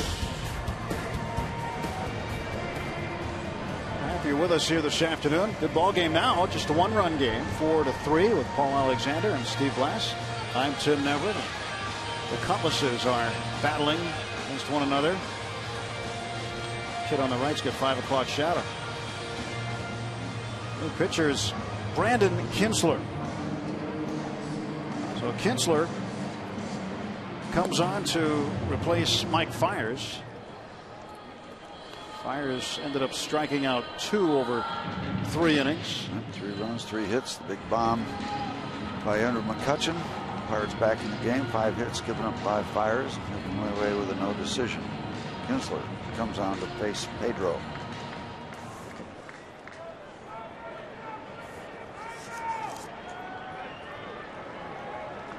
Alvarez hit into a 4-6-3 double play in the second inning. 0 for 1. Facing Brandon Kintzler. Pitch in the dirt. Born and raised and still lives in Las Vegas, Nevada. Nobody's from there, are they? People just go there? I guess people. Kintzler is from there. Born there, raised there, still lives there. That would make him from there. Yep, would be.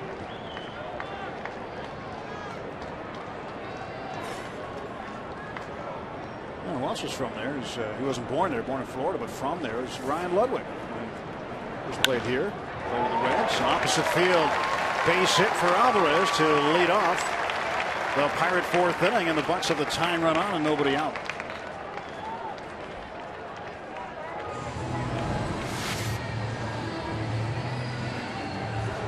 Slicing that ball to left field. I don't know if this is by design or he's just staying back a little bit more by accident, just flat out committing to waiting a little bit.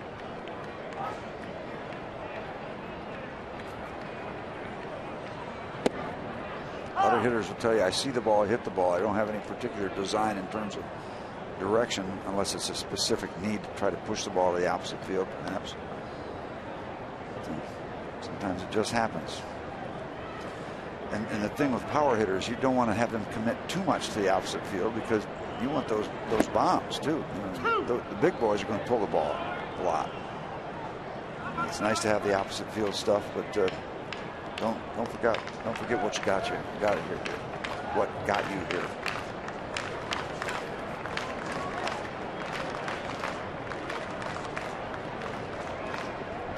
No balls, 2 strikes to Barmes. Nobody out. Pedro at first. And Barmes a base hit to right. He's got a multi-hit game, 2 for 2. And now the tying run in scoring position. The go-ahead run is on. Back-to-back singles to start the inning. It's not Wandy Rodriguez coming up, getting into the on-deck circle. Alex Pressler. Barmes delivers again, puts the Pirates in business here in the bottom of the 4th. So we talk about not staying around for a decision. Well, Wandy Rodriguez would be due up after Barajas, and he's not too happy because there's another person in the on-deck circle. Well, no, and you don't want him to be happy. Barajas takes inside for a ball.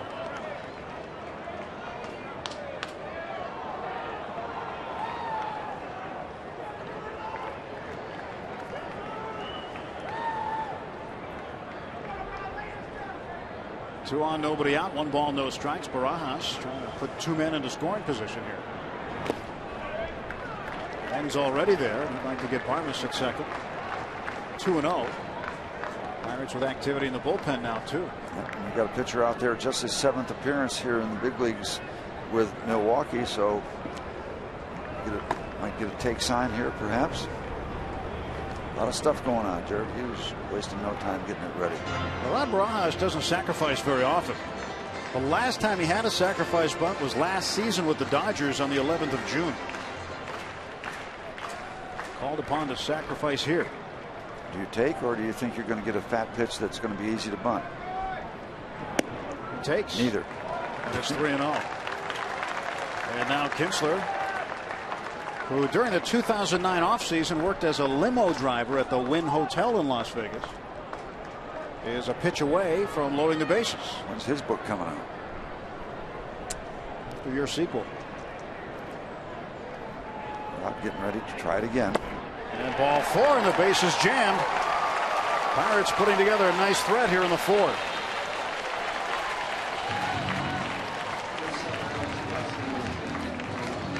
So Wandy Rodriguez is going to be out of this ball game and will not qualify regardless of whether or not the Pirates take the lead here. Won't have enough innings. So Rick Kranitz, the pitching coach, will come out and visit with the Brewers reliever, and the Brewers get some activity going in their pen now. Rodriguez gave up 4 hits in the first, 1 over the next 3 innings, and he is gone. Well, at least you're using your time wisely. The kid should be in class. So Wandy roughed up in the first inning, but probably going to get out of this with a no decision, you figure. 4 innings, 5 hits, 4 earned runs, 2 walks and 3 strikeouts. And Kinsler has loaded the bases, 2 base hits and a walk. And Hernandez getting set to go. Livan Hernandez, a veteran right-hander. Pirates looking to get a run and tie this ball game up. Alvarez the tying run at third. Barmes at second base. He represents the go-ahead run, and behind him Rod Barajas at first. Here's a situation you don't want just one. You want a basketful here. Ball 1. There's Pedro at third. Barmes at second base, and Rod over at first. Not being held on. 4-3 Brewers lead it. Nobody out, bases full.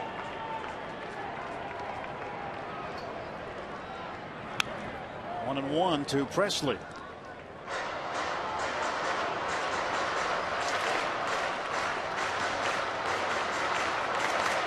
Was it Presley that chased Barajas around when he hit the triple, or was it somebody else?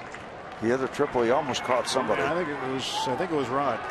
This would be interesting to reenact that right here. Chase him around, Alex. 1-1. Presley, a bouncer over the hill. And safe at first base. They avoid the double play. They'll trade it out for a run, and it's a new ball game at 4-4 as Presley gets Alvarez across. Fielder's choice and an RBI. I was wondering if they were going to get a little confused at second base as to who was going to take it. We might get away with having everybody be safe, but they get one out. They're both there. Sometimes that can get a little tricky. Both reaching for it. They disengage. Make a futile throw to first base.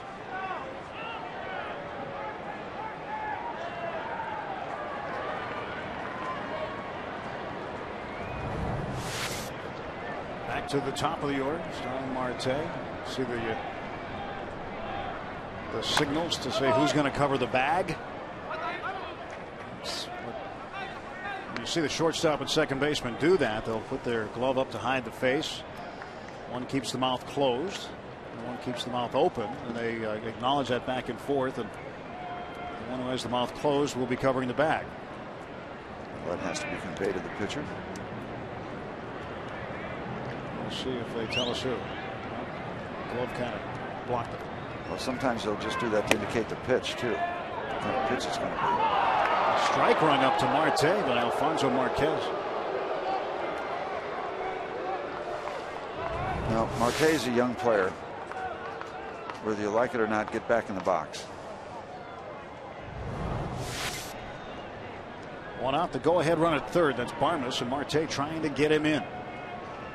Presley off of first base. 0-2 from Kinsler.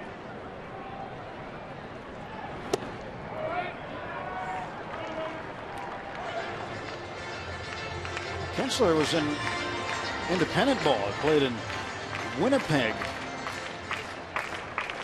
in 2008. He worked in their front office. He was injured and he learned the business side of baseball, sold tickets, did all kinds of stuff. Interesting background.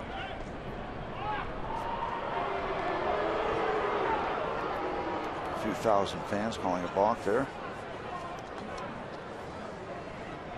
Pirates just don't get that call. It's a sun field for the left fielders. Braun battling it. In the dirt. Presley's going to go down to second base. Heads up by Alex Presley.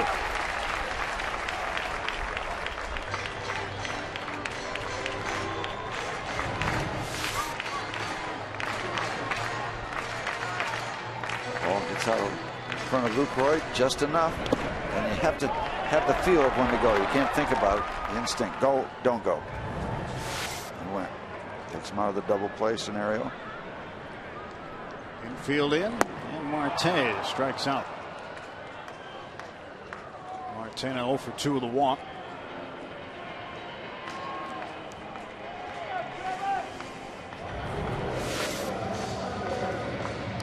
Sinker down and in. Big out for Kinsler and the Brewers.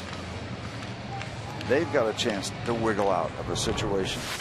Bases loaded, nobody out.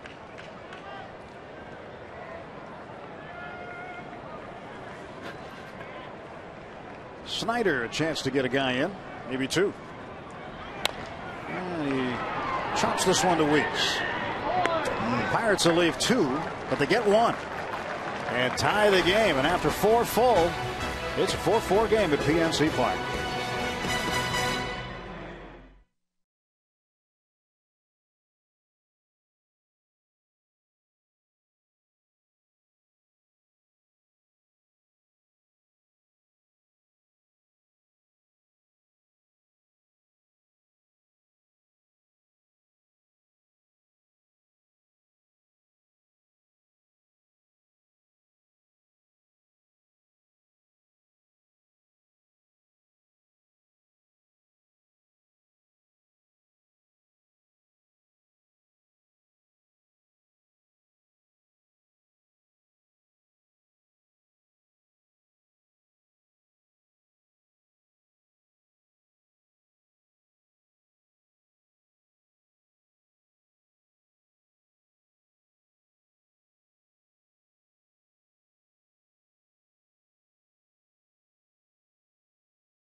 Pirates baseball on Root Sports is brought to you by Barrel Automotive. We're driven to be better. By PNC Bank for the achiever in you. And by Chevy Cruze, which offers EPA estimated 42 mpg highway. Let's go Bucks! 4-4. Pirates right back in it. 4 unanswered runs. They went down 4-0 and put 3 up in the third. And another one in the fourth. AT&T Mobility trivia question prior to the season. Last time the Brewers had 3 players with 25 or more steals in one season. Pat Listash, Darrell Hamilton, Paul Molitor, 1992. Listash, the third base coach for the Cubs. Yep. Jared Hughes, the new pitcher. He takes over for Wandy Rodriguez. This will be a bullpen decision today for both teams. Neither starter will figure into the decision. Fiers only pitched 3. Wandy Rodriguez only pitched 4. And it's been tough going for Jared Hughes. He's got to get it turned around. Rough trip. Rough outings recently, including the Grand Slam home run to Rizzo in Chicago. That was a tough one to shake off for him. Rizzo had 6 RBIs that day, 2 home runs, one of them the Grand Slam, as you mentioned. Kind of overshadowed Pedro Alvarez, 2 home run, 5 RBI game in the loss.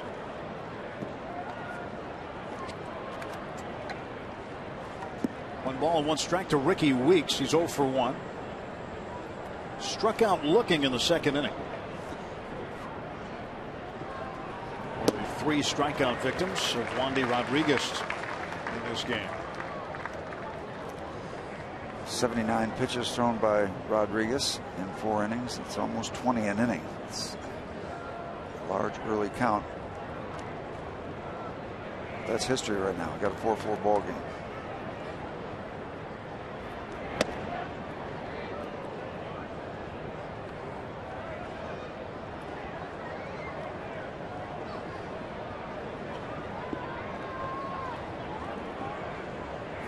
Two balls, 2 strikes to Ricky Weeks.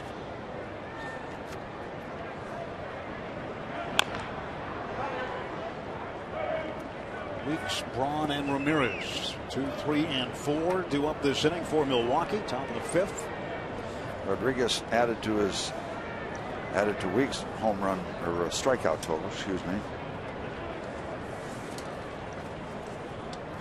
Now at 157.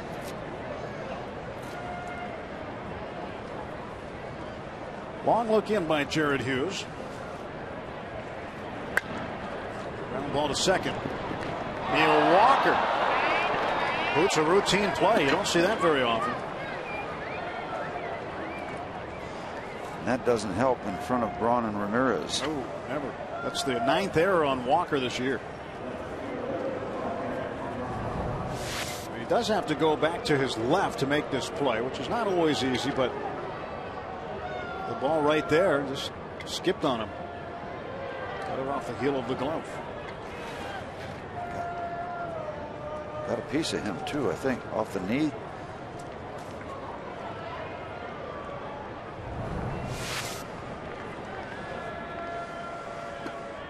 Get the sinker ball out there, get a double play, get a ground ball at somebody.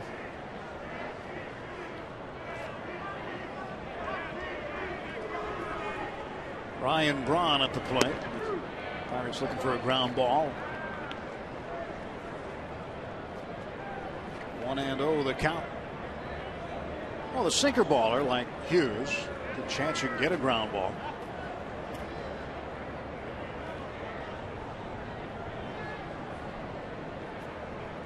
Weeks the runner at first, held on by Garrett Jones, and the throw to first. Weeks dives back safely. Final game of this 3-game homestand. Pirates will jet out of here right after this and head down to Houston, Texas. 3 with the Astros starting tomorrow night.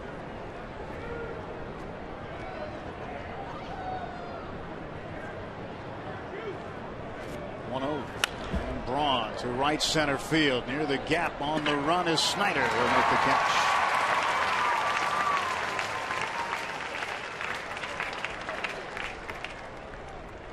Braun is out. He is 0 for 3. Ramirez is 2 for 2, however. Had a 2-run home run in the first inning and then doubled and scored allegedly in the third.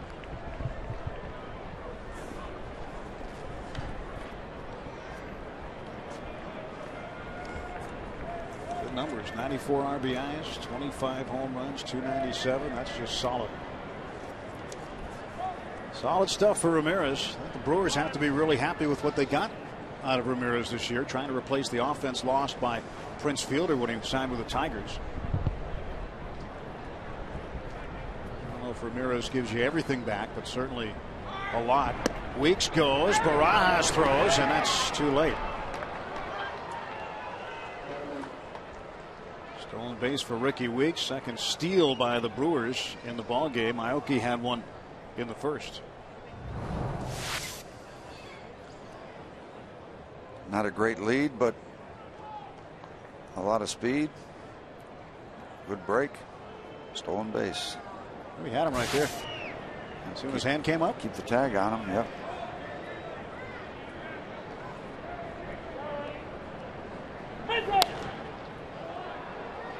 Strike one to Ramirez.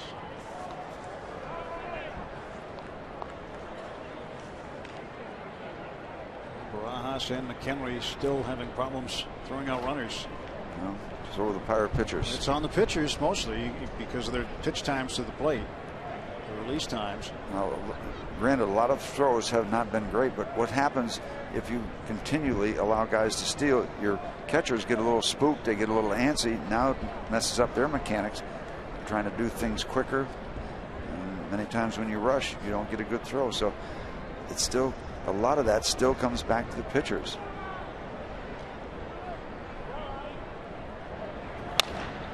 To center field. Here comes McCutchen, and he will slide and make the catch. He covers a ton of ground out there, and he just took one away from Ramirez.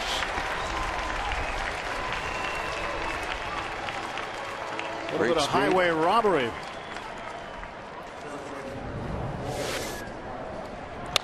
See Andrew breaking on the ball, and his speed basically allows him to outrun it.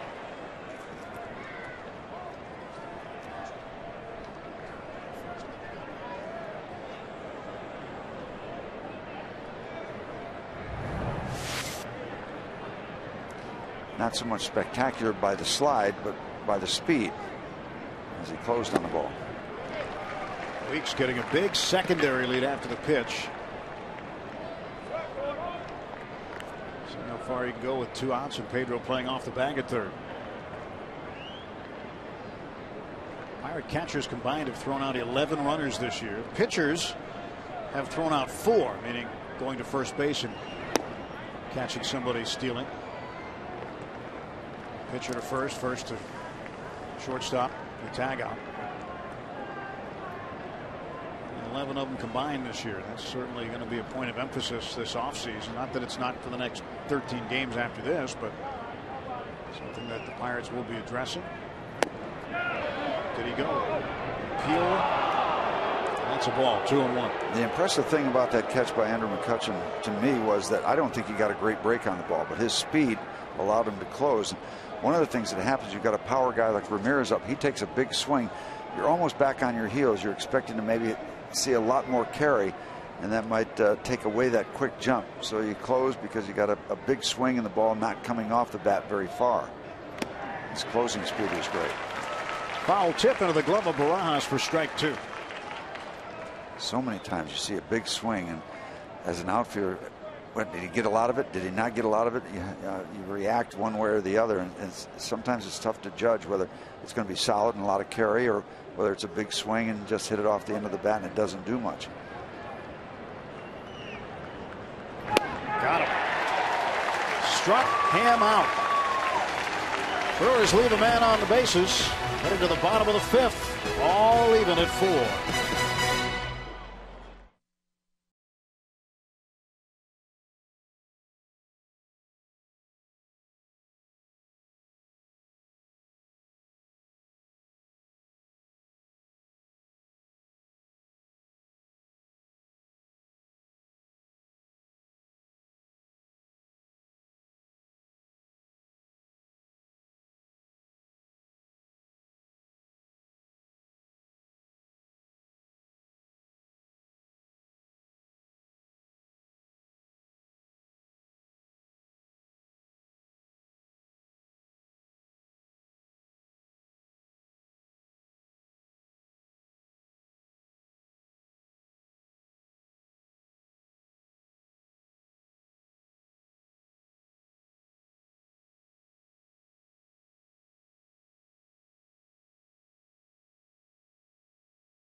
Walker presents Sky Blast featuring Zambelli Fireworks and Lifehouse live in concert Saturday, September 29th. After the Bucks host the Reds at 7:05.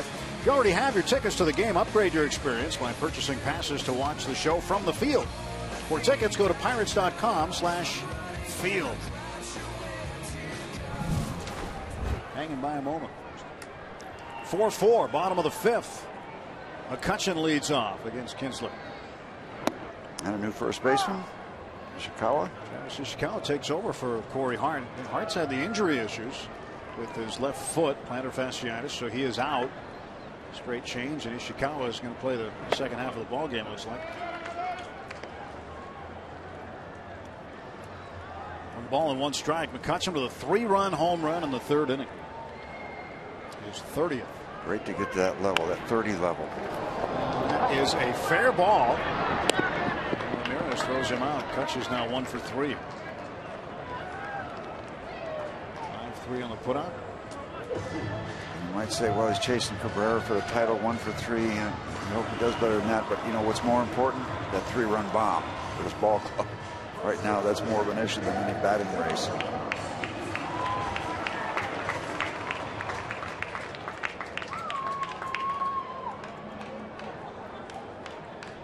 Garrett Jones hitting .278, 0 for 2 today.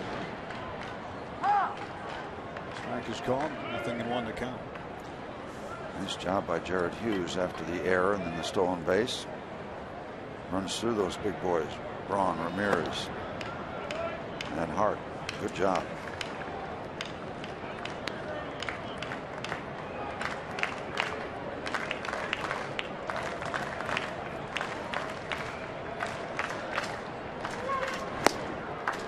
Two.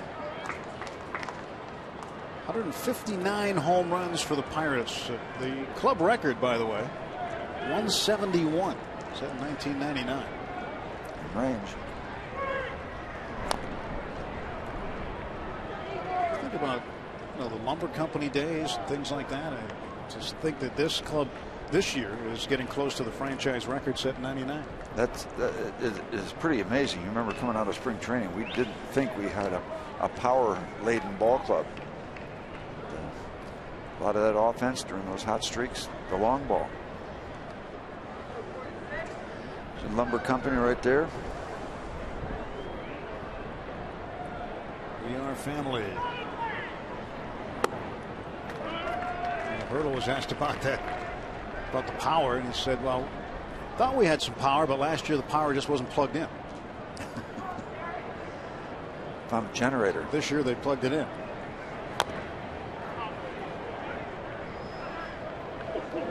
Even though the Bucks have hit 62 of their 159 at home, I mean, on the road has been where they've been delivering with the long ball. And a good place to go for the next 3 games for that is Houston. Especially for the right-handed hitters. Short porch. Literally short porch. To Ishikawa. Will flip on to Kinsler covering. 2 men out.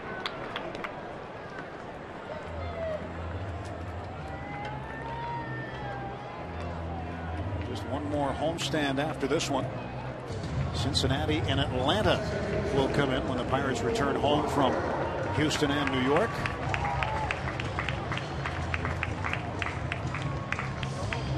I'll talk about a perfect day to play ball.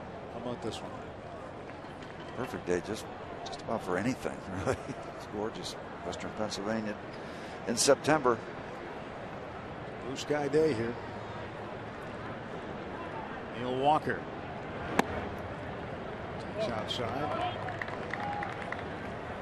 Neil hasn't hit one deep in a little while. In fact, it's been over a month for Neil. His last home run came against the Padres on the 12th of August. So he's about due. Keep in mind he missed 16 games due to the back problem, but still it's been over a month for him.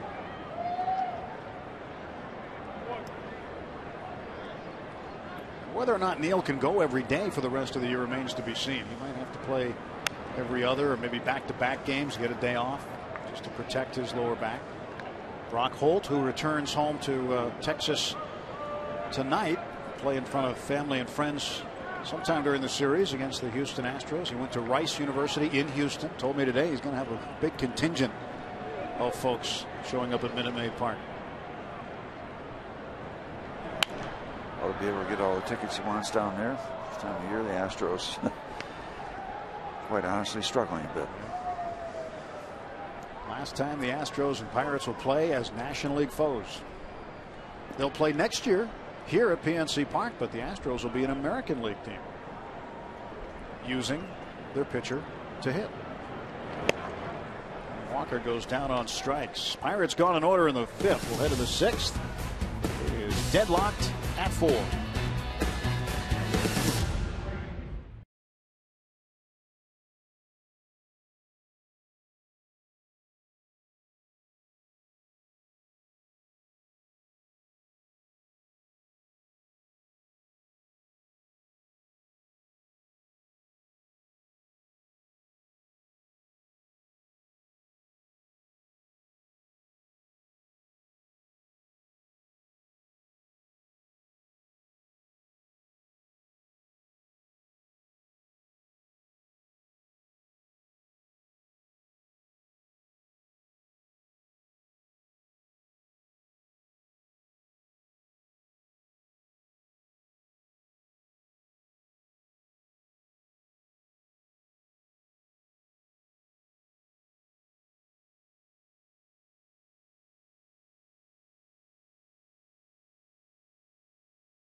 When back-to-back state champs, the Clairton Bears, take on the Monessen Greyhounds. Be here for kickoff right after Pirates postgame. And tune in Thursday nights this fall for another great season of McDonald's high school football on Root Sports.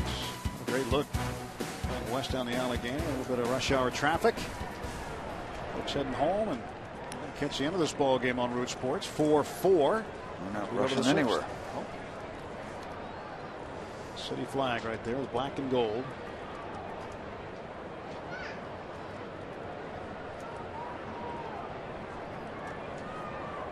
Jonathan Lucroy will lead off against Jared Hughes. Lucroy, the catcher, tries to bunt his way on, and Alvarez trying to barehand it. Couldn't make the play. Pedro thinking about the railing, which hand to try to catch it with.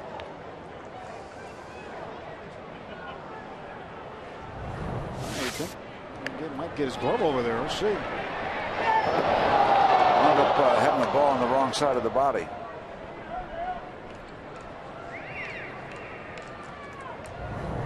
This goes as strike 1. So Hughes obliges and delivers strike 2. Call.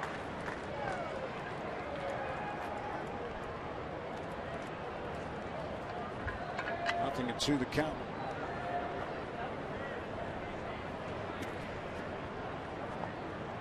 Here comes the 0-2 pitch. It's way outside.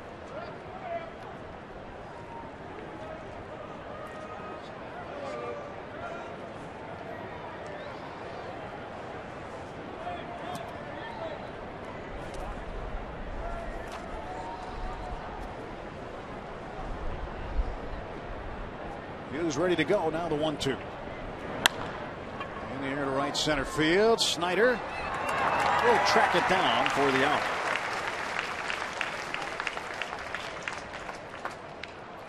And coming up after Pirates post game, Clairton and Monessen. They're out doing the early stuff. Early outs right there. Getting ready to go. So Bears and the Hounds. this is going to take a while, so they're going to wait for us to finish before they even start, or are they going to start on their own? You know that? They're going to gonna wait. Worth the wait. Gonna wait till Steve Blass says it's okay.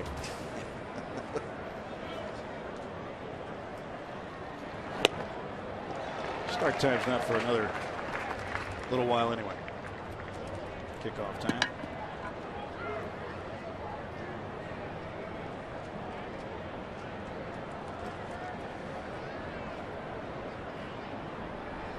One pitch.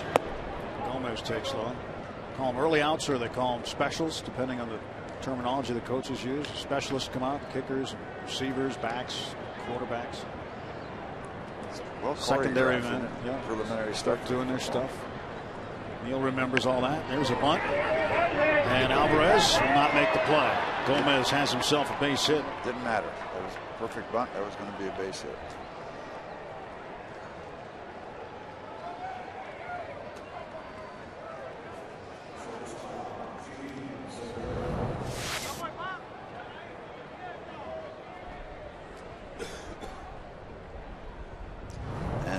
The game will begin with pitcher and potential base stealer. Tie ball game. And here's where it really gets a lot of scrutiny. And Gomez is going to run. It's just a matter of time. He's going to take off. He's got 34 steals.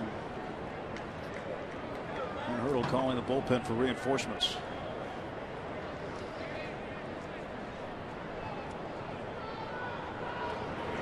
Segura takes inside, ball one. Gene Segura intentionally walked to load the bases in the first inning so that the Pirates could get to the pitcher Fires, who would strike out, and then popped up to Walker in the fourth, so he's 0 for 1.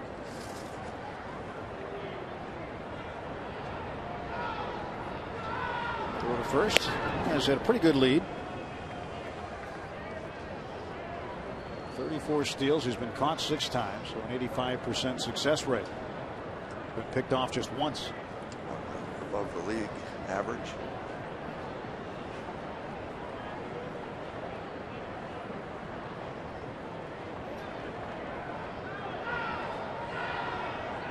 Throw to first, and again Gomez gets back. He's got it measured off. You get back in 1 step and a dive, you're all right. He's been getting back easily with 1 step and a dive. See if he creeps out any more from where he is. Just a little.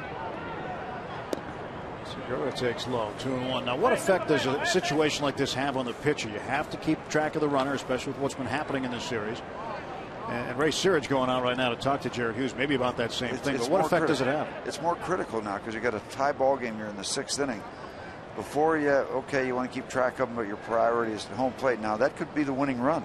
So now more attention has to be paid to that guy at first base because of the numbers he has. You know he's going to want to try to go if he has any possibility at all, and it could be a big item. You got 1 out. If he succeeds, he's not only in scoring position, takes your double play away. So again, it's still divided attention between base runner and hitter, but maybe not as much division toward the hitter as there is to the base runner. It used to be like 50-50 maybe. Yeah. 16 for 16 are opposing runners against Jared Hughes. Well, he's big and tall and takes him a little while to unwind. And it's not so much a matter of if, it's almost like a matter of when he's going to take off. Very good lead. There he goes. Barajas throw down. Too late. Stolen base for Gomez, his 35th. And the Brewers have now swiped 3 this afternoon. And opposing base runners are 17 for 17 against Hughes. He had a very legitimate lead. That's step 1. And a very good quick break, early break. He's off and running before Jared unwinds. And that time it was a good throw by Barajas. That was all on number 48. 1 out, the go-ahead runs in scoring position. Pickoff attempt. Safe as Gomez.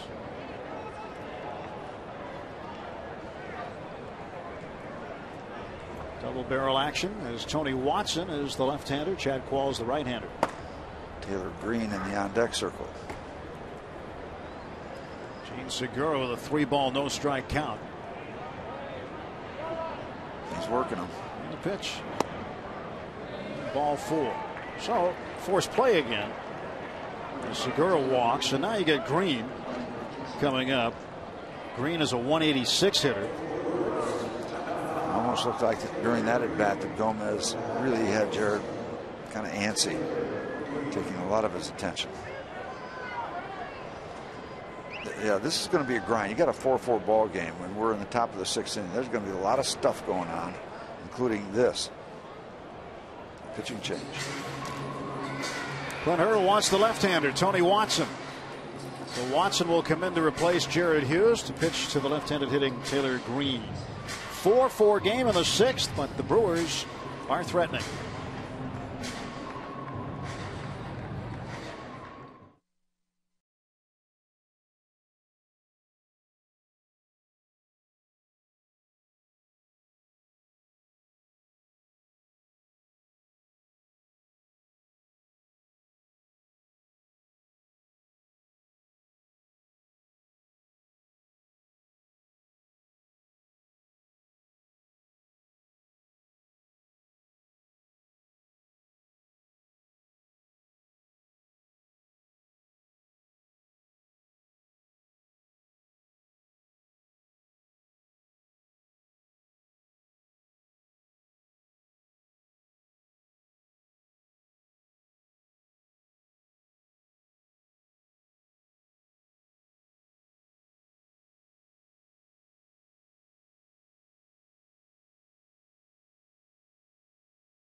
Some of the pictures of the afternoon.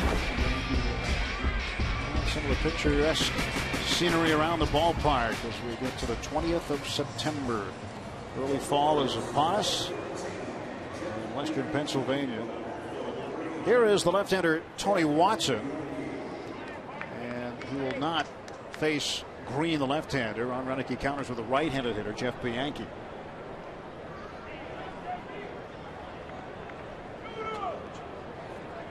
Watson takes over for Hughes.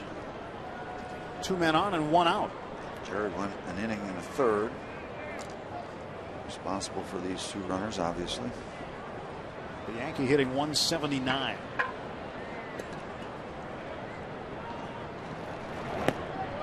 Ball 1 to Bianchi.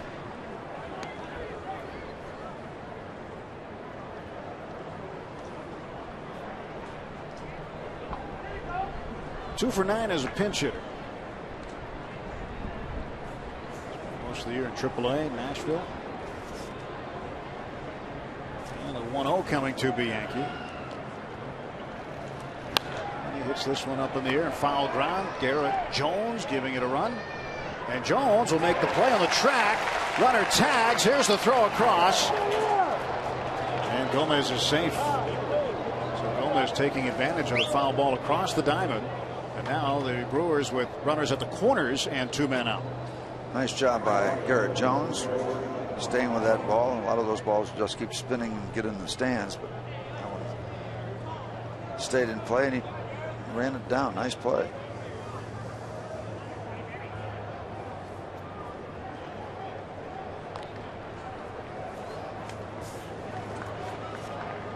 Grichka Aoki He is 1 for 3, a 10-game hitting streak.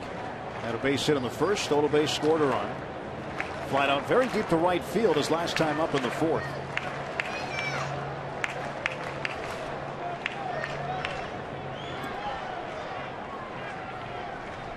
4-4. Go ahead runs at third. And the pitch to Aoki. Missed outside. 95-mile-an-hour fastball from the left-hander Watson. Almost feels like Tony has picked up speed as the season's gone along. Tony's getting set to complete his first wire-to-wire season in the big leagues. Made the opening day roster. I don't remember first time being 95 early. He's had his moments, but he's been, mostly 93 or so, 94. Just missing outside. That's the classic delivery location for left-hander against left-hander. Cameron Lowe working for the Brewers. Chad Qualls back up for the Pirates. And that's going to be an ongoing program. The bullpens are going to be busy for another hour, hour and a half, maybe longer. Aoki bouncer towards second base. Walker gloves, flips on to Barnes. They get the force play there. Tony Watson comes in and strands two men. 4-4. Alvarez, Barnes, and Barajas coming up.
For here, 4 runs on 6 hits for the Brewers, 4 runs on 7 hits for the Pirates, including a 3-run blast by Andrew McCutchen up into the bushes in center field in the 3rd inning.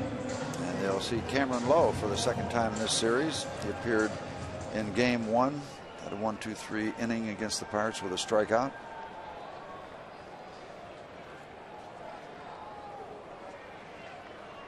Pirates last time they let off with Pedro Alvarez, it looked like they were going to get a bunch. Pedro singled, he came around to score. They had the bases loaded with nobody out, scored 1.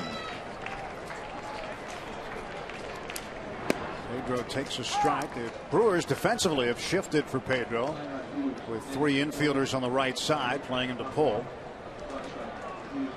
Ramos Ramirez all alone on the left. Outfield pretty much straight up.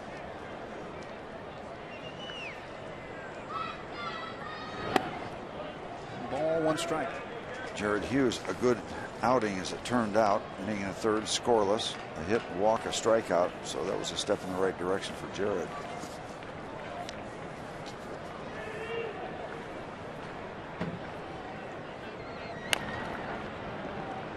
Strike 2 to Pedro. And both Hughes and Watson combining to hang up a 0 in in those 2 innings, 5th and 6th.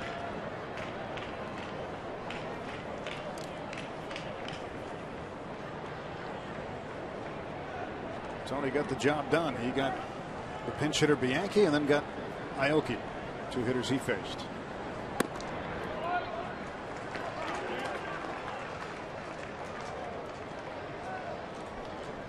Pedro had the multi-home run game in Chicago. It was the 6th time in his career he's had more than 1 home run in a game. He's looking for number 30. Here's the pitch. And Pedro bounces it in between 2 defenders. Segura with a great diving stop throws out Alvarez. If they're not in that shift, that's a base hit. Segura a little shaken up after the play, but tip of the cap to Gene Segura, the shortstop. That's about as good as you're going to see right there. He went a long way and a quick recovery to make the throw to first base.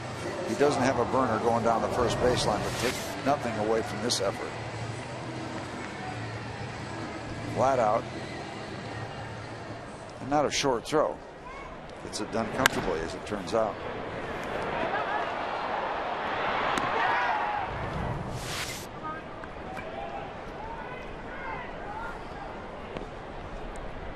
One out for Clint Barmes. Barmes 2 for 2 today.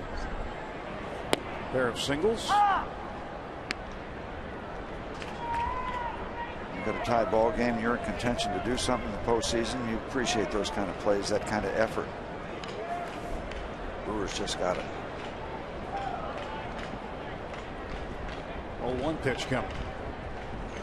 And Barmes hits it to left field and deep. This ball going to the corner. This ball's gone. A home run for Clint Barmes. His 8th of the year. The Pirates take the lead 5-4. Way to go, Clint. You've been waiting for this kind of day. You found the corner down the left field line. A couple of singles and a home run. Fine afternoon for Clint Barmes. Way to go, number 12.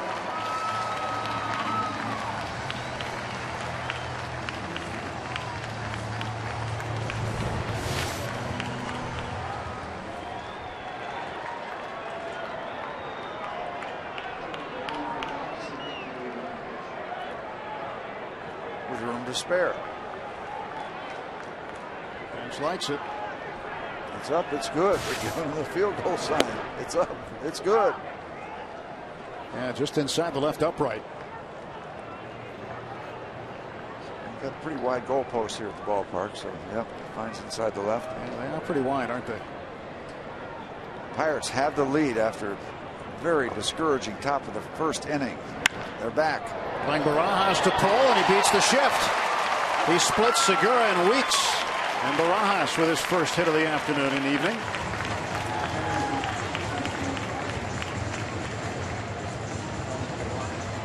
You can follow the Pirates with the MLB.com @Bat12 app for your iPhone, iPad, Android, BlackBerry, and Windows Mobile. Get live audio, pitch tracking, video highlights, and more. Text it back to 31826 or visit Pirates.com for more details. And if you were watching on @Bat12, you saw the home run by Barmes. Barmes giving the Bucks the lead. One man is out, one man is on, and Jeff Clement will pinch hit in the 9 spot. Clement pulls this one down the first baseline. That's a fair ball. Barajas will turn second and rumble to third. Heading to second base is Clement. Head first dive. He is safe. A pinch hit double for Clement. And the Pirates second and third with one out. All right, let's cash it in. I think the key for the Pirates this afternoon is having Pedro Alvarez lead off a half inning. Set up shop in the 4th, and they're doing it again here. This ball just inside the chalk, out of the reach of Ishikawa. They're off to the races.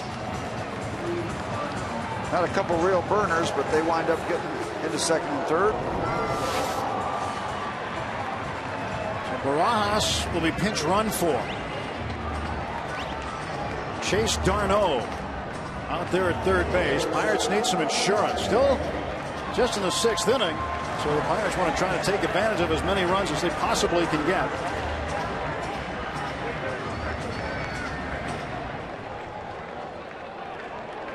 First double for Jeff Clement. Darno, the lead runner at third. Milwaukee brings the infield in. And Ricky Weeks is going to move over to the left side on an infield in shift. Tons of room on the right side for Marte. I don't know if I've ever seen him. I don't either. I don't Player right in back of the pitcher. He's not right in back of him, but he's lined up with him. Trying to take away the middle. Since Ron Renicky took over as skipper, the Brewers have done all kinds of different things defensively in terms of the shifts. A shifty kind of guy. That's it. Ishikawa has one half of the field to play on the right side. 1-0 the count to Marte. Now it's 1-1. Starling Marte today has scored a run after reaching on a fielder's choice. He got to ride home for free on the home run by McCutchen. Other than that, he has struck out and walked. And the Pirates again have a situation to break things open. They had it in the fourth, as we said, came away with one. Let's hope it's a basketful here.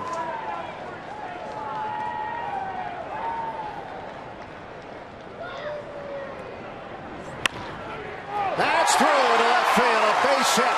Coming in to score is Darno. It is 6-4. And that's beating an intensive shift. You know, there's one thing to have a shift and they're playing back, but when they're all playing in, there's not much wiggle room. And he found the wiggle room and he wiggled it through. Pirates add on.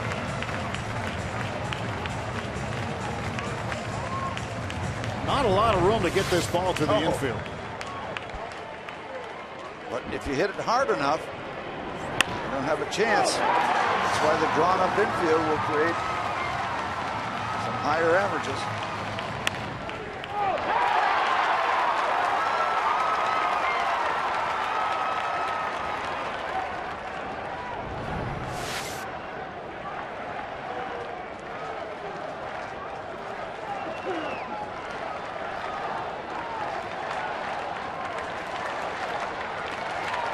Marte.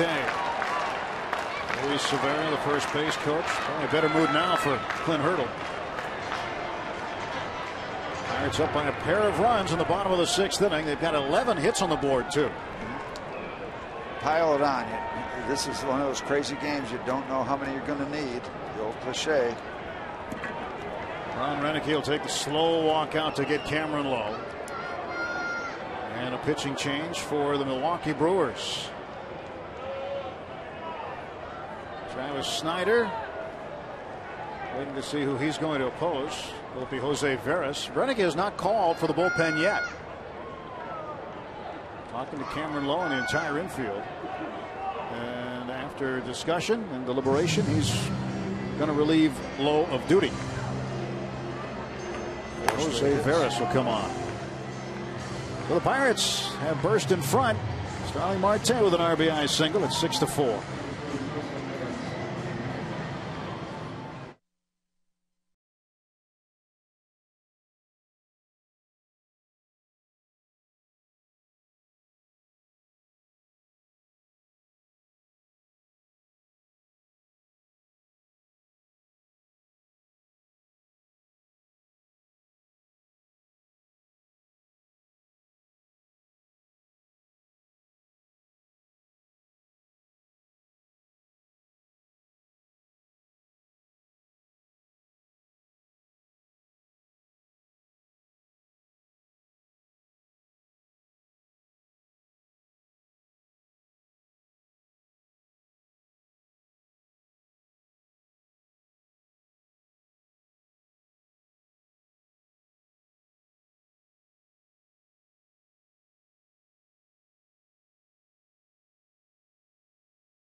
They've put a couple up and lead it 6-4.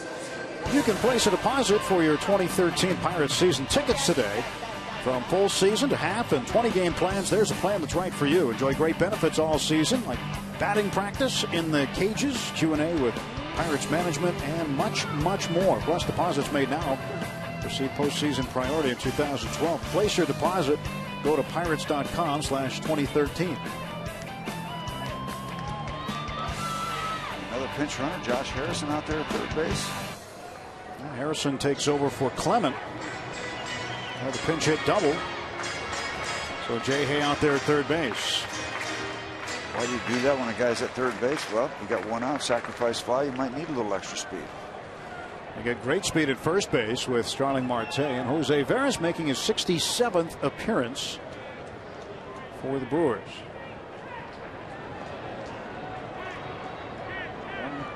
The bluff to third, fake to first, and that might have been the one time, folks, you would have seen it work, because it never works, or hardly ever.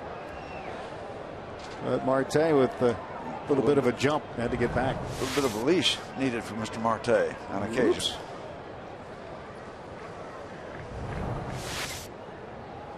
Well, he's probably going to run here. See Mike Fetters do it once, way back, but only once.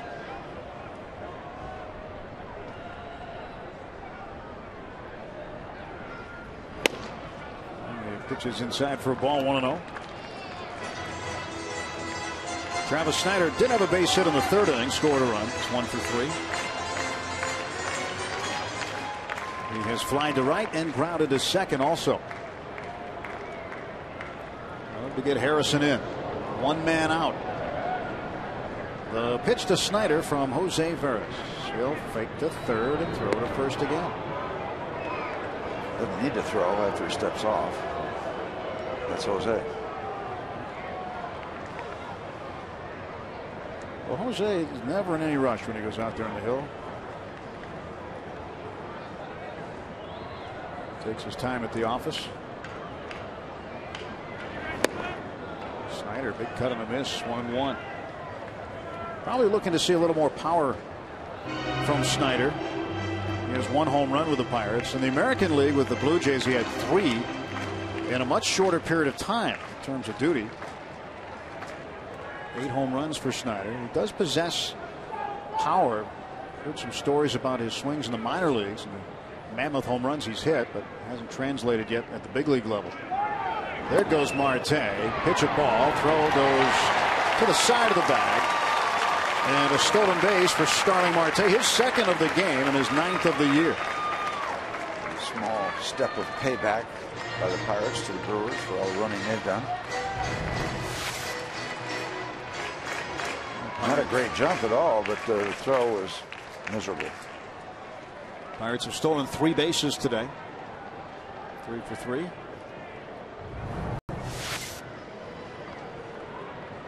Second and third. 1 out. Infield comes in again. And Snider 2-2 now. I don't know. Is that a brace of some kind that Marte has on his left wrist? And you slide in, hit first in, and have a chance of jamming your hand into the base. I know Neil Walker wears one of those too.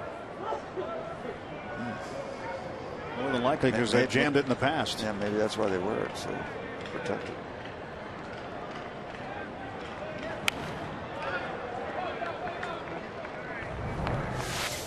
Yeah, notice this coming in, hand and back, almost got hyperextended in back of him. And then that base is not going to give any. I think he might have had enough of it. Now that he's reached second base, its usefulness is up. Apparently he's going to slide differently into third.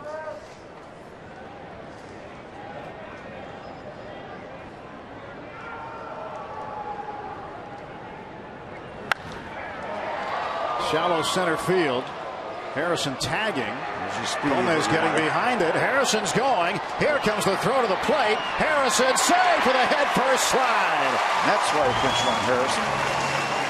7-4 Pirates.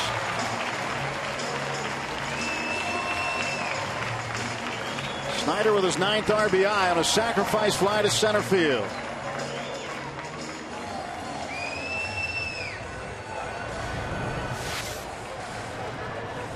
got a chance to load up that arm from center field with the height of that fly ball, and a terrific throw in just a little bit high. See that what the bounce does? The bounce stays up, the slide goes down. That's why they call it the hokey pokey. Oh, well, he had to reach back for it. Did he ever get it? It doesn't matter. If he didn't, that makes up for the one in the third where Ramirez didn't touch it. I think he got part of it after his hand hit the foot of Lucroy. He grazed it on the way back by. So Jay Hay pinch running, scores an important run, gives the Bucks a 3-run lead in the 6th.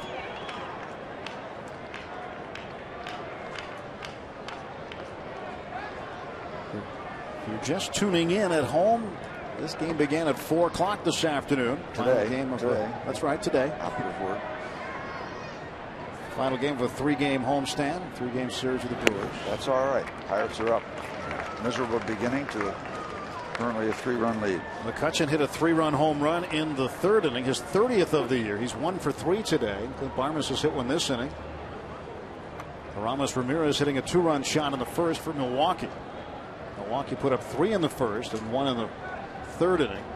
Had a 4-0 lead, and the Pirates have stormed back with 7 unanswered runs. 1-1 pitch. McCutchen to right field.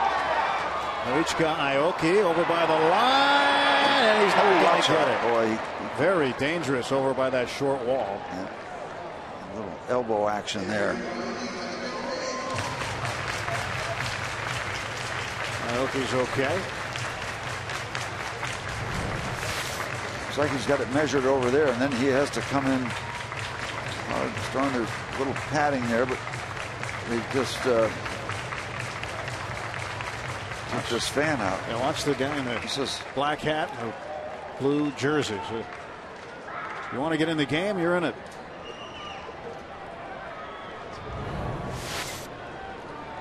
What do they call it in the NFL? A horse collar or something? Just got him around the back of the neck. He just didn't drag him down. Not enough hair. Right at Weeks. McCutchen is out. Pirates get 3 runs on 4 hits. And the big hit that started it all came off the bat of the shortstop Clint Barmes, who's now 3 for 3 as Barmes launched his 8th home run of the year into the left field corner. 7-4 after 6.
Pirates Baseball on Root Sports is brought to you by Subway Restaurants. Open at 7 a.m. for breakfast, lunch, or whatever you need to fuel your day. Subway, where winners eat. Let's go Bucks! Celebrating our birthday Bucko style on Root Sports. Happy birthday. Kids having a great time today. And they're happy the Pirates are in front 7-4 as we start the 7th inning. Clint Barmes with a home run. Broke that 4-4 tie. Michael McHenry now doing the catching. And the new pitcher is Jason Grilli coming on to work in the 7th inning tonight. That's right. Jim said tonight. It's just about 7, so we can say tonight. Oh, yeah. We're not done. We got 3 more innings to go. Yeah. Started at 4 o'clock. Did I mention that? Could be Tim saying, welcome to the 9th inning here this morning. I already said that once this week. Haven't recovered from it yet. Yeah, just back in time to do some laundry and head back out. Barely.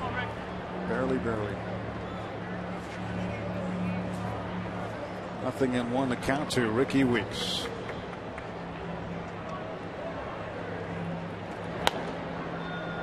Oh, 1-2 to Weeks.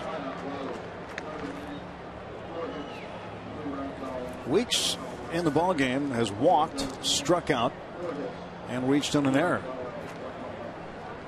Coming up after the postgame show right here, Clairton and Monessen, high school football in high definition. Thursday night, high school action. This game running a little bit behind schedule, I'd say, for the football fans' liking. So it's official that they can't start till we finish. Right, and that game, you will see that game in its entirety.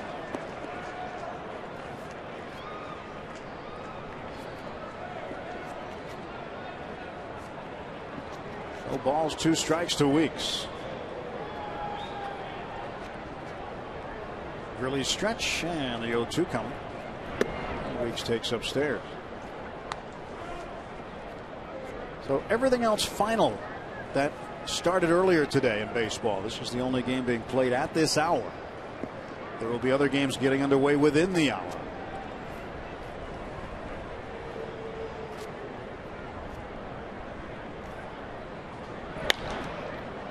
To center field. Cutchin originally broke back, now comes in, settles under it for the out. Weeks is out, and there's one down in the 7th. Get the inside scoop on every WVU football game with Mountaineer Game Time on Root Sports. This Saturday, tune in for a preview of the Mountaineers' upcoming game against Maryland and get an inside look at the WVU 2012 season. It's all part of Wild and Wonderful Sports, and it kicks off Saturday at 11 on Root Sports.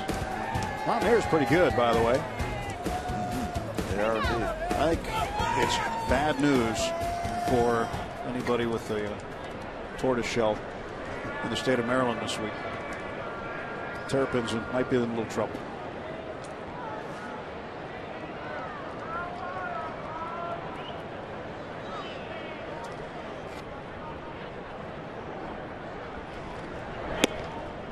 Ryan Braun takes outside.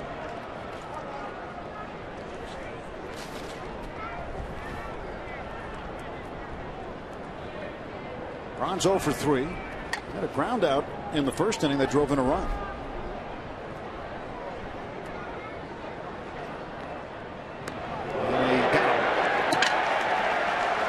Ryan Braun struck by the pitch.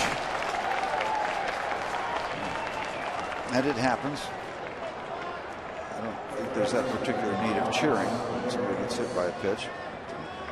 That's what it is. Just a quick shout out, Tim, to my first roomie as you watch this shot by Grilli. It's Ryan Braun. Bob Friend, spending a couple days in the hospital, St. Margaret's. He's going to be fine. I want to give a shout out to all the nurses taking care of him. I'm not sure there's anything wrong. Bob might just be there for an appearance. Getting a nice appearance fee. But you think you get an appearance fee? I think he might be getting an appearance fee. I don't know about that. But Rumi, hope you're doing okay. That was your first room. I remember he came up to me at a golf tournament, told me all about it, said that you were so far down on the ladder you had triple-digit number. I did. But I never gave up a home run to a guy that had number 123 like he did in Pompano against the Washington Senators. I saw it. He took good care of a rookie. not forgotten. He and Pat, his wife Pat, did great things for Karen and I. Nothing in 2 to Aramis Ramirez. I mean, the guys today, if they get number 90, they're already looking for apartments in the the AA or single A cities. Mm-hmm. Yep. 1960 world champions Bob Friend always took the baseball. Like 191 career wins for the Bucks. Just a stud pitcher. 18 wins in 1960. No balls, 2 strikes to Ramirez. Braun at first base. And the pitch. And this one hit up in the air to right field. Playable for Snyder. 2 down. What I didn't know when I started rooming with Bob was that he liked to walk to the ballpark. And I didn't know the difference. We walked from the Warwick Hotel in Philadelphia all the way to Connie Mack. We had to stop twice for sandwiches. And I was in the bullpen. I might pitch that night. He wasn't going to pitch for 3 more days. We put a lot of mileage on that year. Lots of mileage. What else were you going to do? What time did you leave? Like 9 in the morning? Early, yeah. Early? Yeah. That wasn't the most comfortable neighborhood to walk through. I don't know if that's down around Temple or not. But maybe that picked up your speed. Yeah. Talk about pace. Travis Ishikawa, his first plate appearance. Braun goes. A throw down by McHenry, and Braun's safe. That's a little thank you that runners will do after they get hit. How do you do a little payback? Well, you take off. Ryan Braun's 4th stolen base of the series. His first tonight is 28th of the year. He approaches 30, trying to become a 30-30 man again.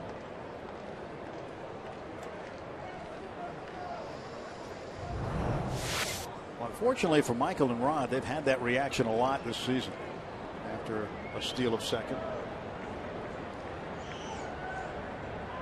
1-0 to Ishikawa. 2 balls, no strikes.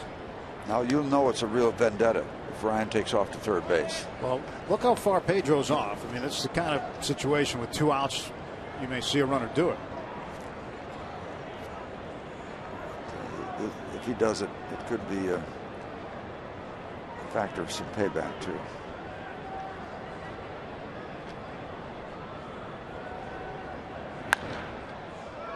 Foul out of play down the third base side.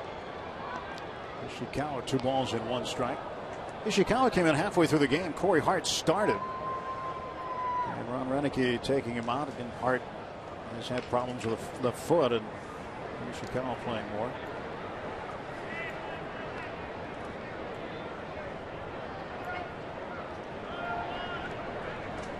Hart taking this one in from the dugout for the rest of the game.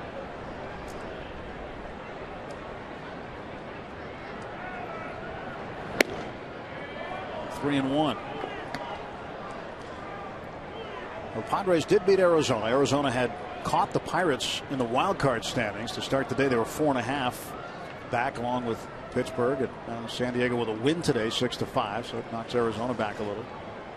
Well, what you want to be close in terms of the numbers, but you want to be close in terms of how many teams you have to catch too. You want to get out in front so you don't hope to have everybody stumble in front of you, because that's not going to happen. 2-out walk issued to Ishikawa. Now those other scores: Giants beat Colorado 9-2. Reds beat the Cubs 5-3. Cueto got his 18th.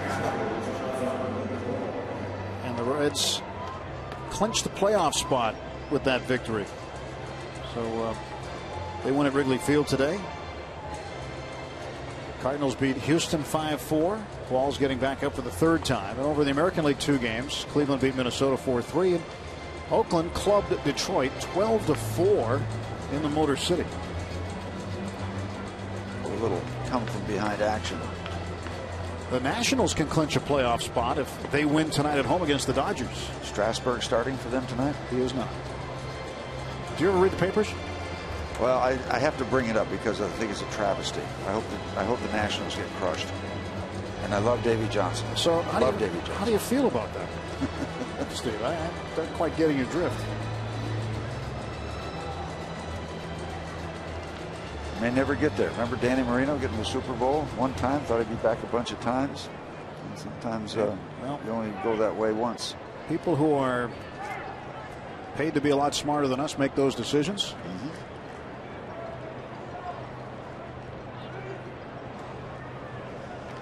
Strasburg shut down. How do you take one of your top 2 pitchers and shut him down? You want to win a World Series. Well, the thing is, too, is pitches delivered by Jason inside. There's no guarantee. I know they're playing on the safe side, and I know they're protecting their investment, and I know why they're doing it. I don't agree with it because there's no guarantee that if you shut him down for a year and a half, that his arm wouldn't blow up the next start. And there's no guarantee that if you pitch him another 70 innings, that he's not going to be fine. Lucroy represents the tying run with 2 outs. And he takes a strike, 1 ball and 1 strike. So Grilli has had 2 flyouts, one to center by Weeks, one to right from Ramirez. He hit Ryan Braun with a pitch and has walked Ishikawa, so 2 free passes. And the next thing you know, Jim Henderson gets up for the Brewers for the 3rd straight day. Blood pressure's back down. Let's get this out. It's 2 strikes, so a little better now for Grilli. McHenry took that off the knuckle. So when you're from Knoxville, Tennessee, that stuff doesn't bother you.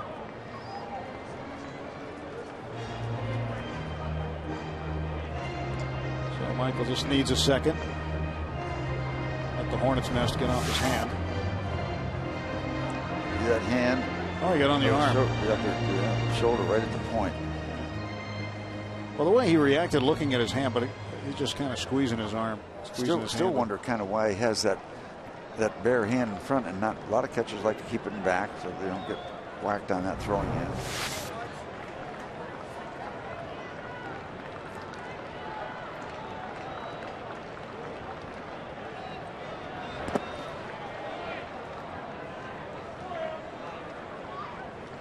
Certainly okay to get out there and block that one.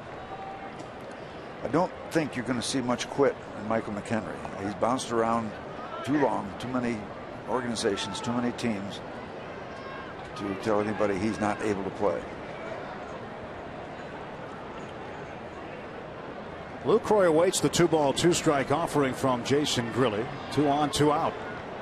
Braun at second, and Ishikawa big lead at first. And Lucroy pops it up left field. Starling Marte will handle it. And the Brewers strand 2. 7th inning stretch is presented by the new face of Northwood Realty Services. After 6.5, the Pirates leading 7-4. We invite you now to stand, follow the bouncing Eaton Park Smiley Cookie, and join everyone watching at home on Root Sports as we sing "Take Me Out to the Ball Game."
PNC Park. Lots of folks having fun. 4 o'clock start today, just past the 3-hour mark.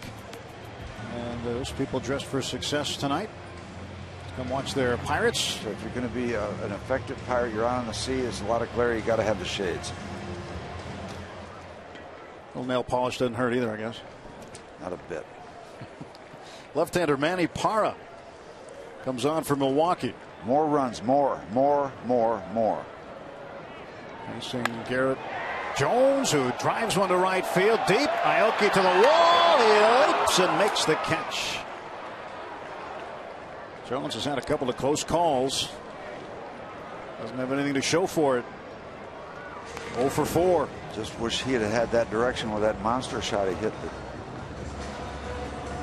just missed being a fair ball.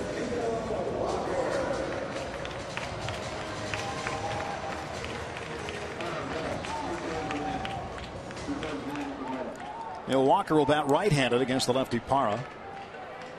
Walker is 1 for 3 at a base hit in the second inning.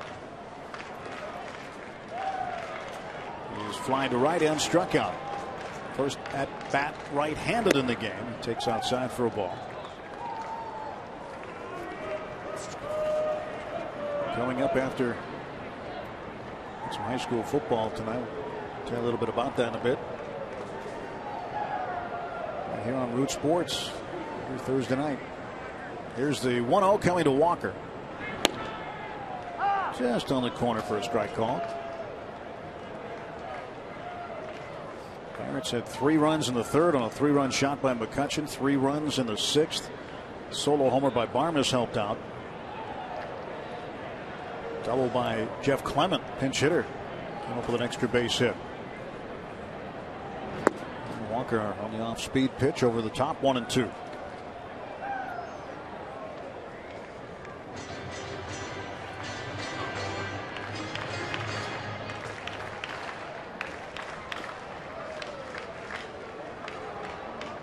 Walker could have played college football.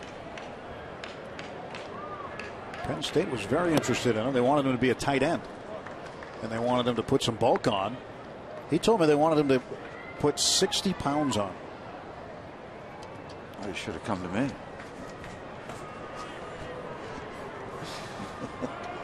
You show him your cookbook. Yeah. Also, Pitt looked at him a little bit. Nice pick. Ishikawa will tag the bag, and he's out. Of course, Walker, a football star in high school here. But tonight, coming up after Pirates coverage, Battle of the Unbeatens, the Clairton Bears and the Greyhounds of Monessen.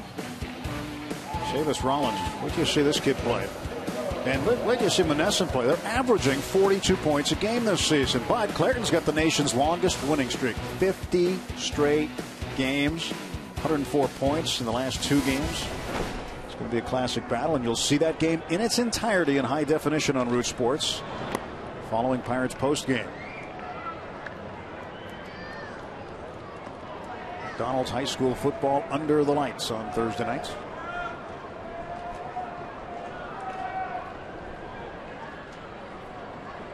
To Pedro Alvarez. And he loops one to left field on a base hit. Second opposite field hit for Alvarez in the game. Yeah, early in the year, I had a conversation with Greg Ritchie about Alvarez going the opposite way. He said, "Yep, he likes it. It's a good thing for him. He fights that pitch off, slices it out that way, just as long as he doesn't forget about what he's capable of doing with his power." Yep, took these shots.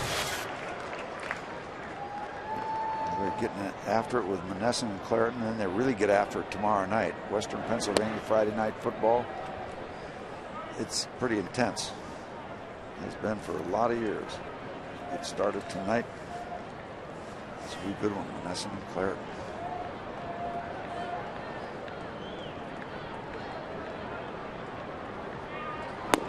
Who are you taking in that game, Monessen and Clairton?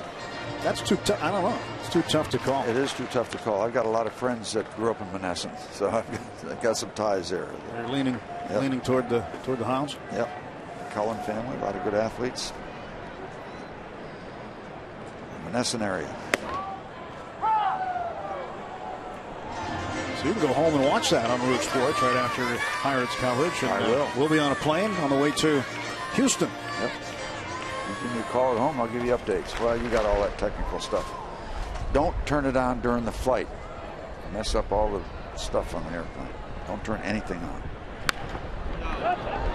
You know, that whole thing. Probably shouldn't say anything. No, you shouldn't. It's a myth, I think. But you know what? You give them the benefit of the doubt. You're up at 35,000 feet. You're pretty much doing what you're told to do.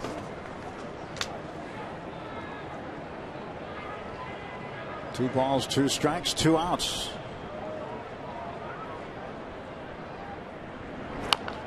Thomas having a big ball game. 3 for 3, 2 singles and a home run. He has raised his average up to an even 230. Tack something else on, Clint. Have yourself a night. How about that hat? That's recycling. That's an honest shirt too. Right at the shortstop, Segura. He'll go to second. Get the short out there, and we'll head on to inning number 8. Pirates with a 7-4 lead at PNC Park. Gomez, Segura, and Parra, bottom of the order duo.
Pirates Baseball on Root Sports is brought to you by Jeep.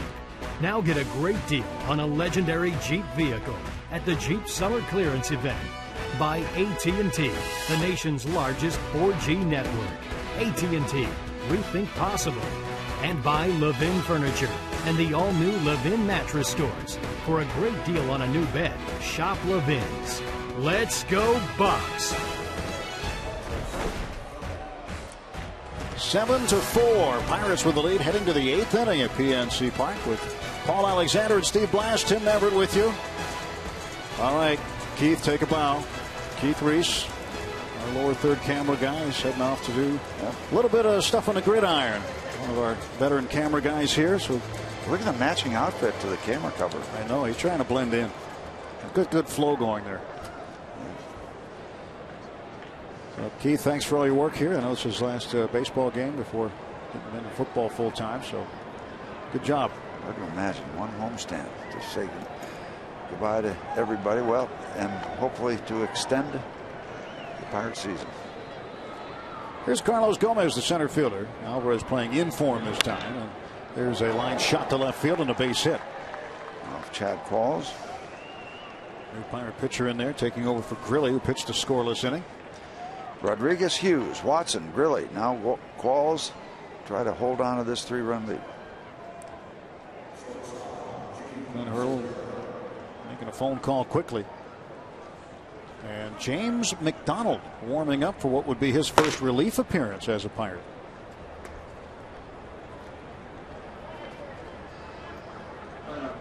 All the rules are off now. Chris Rhysop's been added 2 men up throwing. Gene Segura, the shortstop. Throw to first by Qualls, and getting back is Gomez. Gomez, who wants to run, he's already run tonight. Stole a base in the 6th. And if you're going to give them away, they will take them. And again, they'll get into scoring position, take your double play away.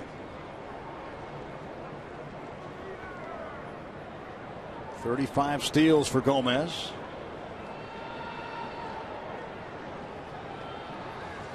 Qualls makes him jump back. Yep. Now, Chad Qualls been around a long time. He knows the drill, the various things you can do.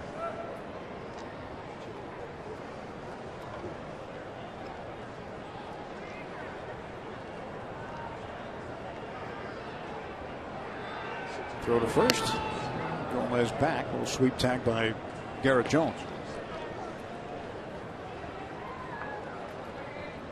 Nigel Morgan's on deck.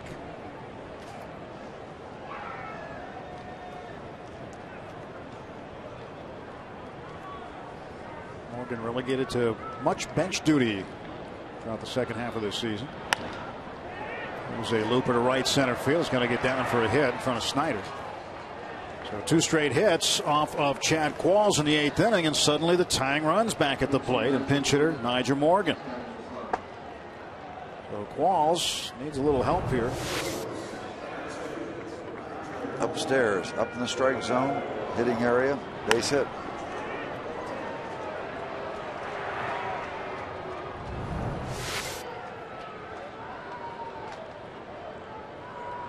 Certainly not a double play candidate. Ray Searage can go out, and we're going to maybe buy some time for the Pirate bullpen. I told you there's steam coming off that bullpen door. McDonald and Resop.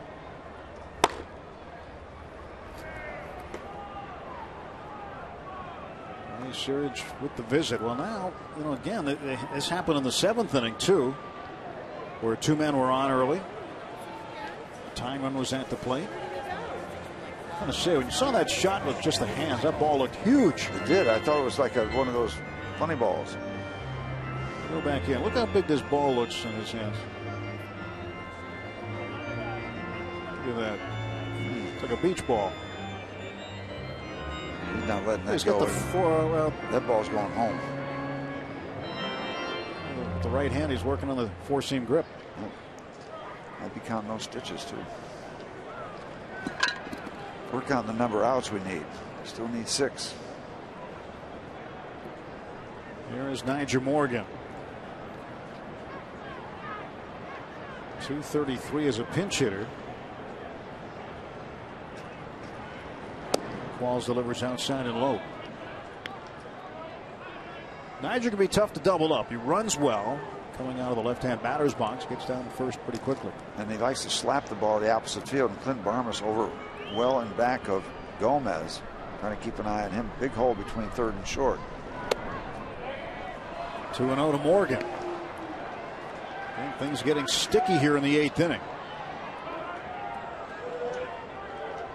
18 hits to the left, more than his pull side to the right.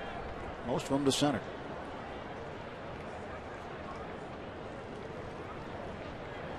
Morgan up in the air. So this works out well for the Pirates as Starling Marte retires Nigel Morgan. Right in the area formerly known as Morgantown. And Nigel roamed left field for the Pirates.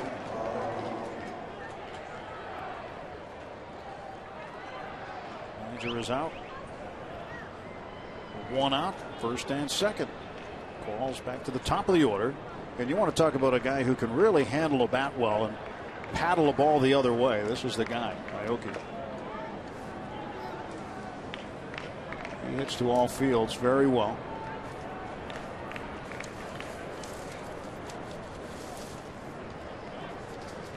He hit .358 one year in 2010 in Japan. .346, .344 in other years. He's always been 300 hitter, and even in the mid threes throughout a 144 game season in Japan. Done real well. Here 162 games. In Japan they play 144.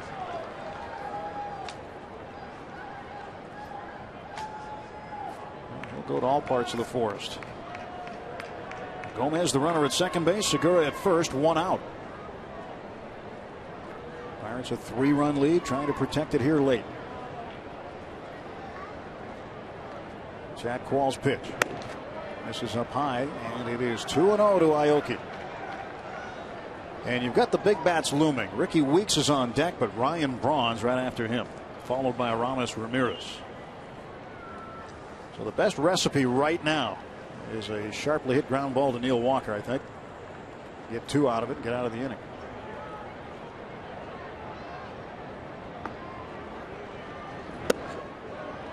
Quall's a pitch away from loading the bases.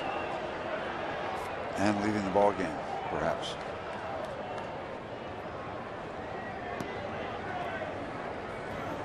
I doubt he'll face Weeks if he loses Aoki here.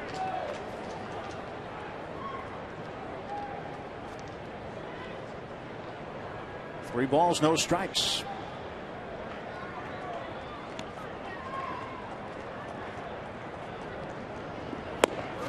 Got a strike in.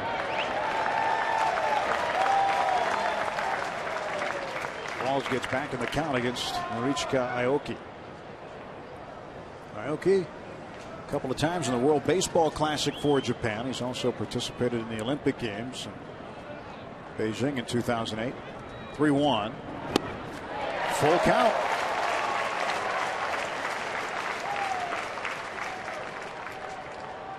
Spin move by Aoki on that delivery. Round and round we go.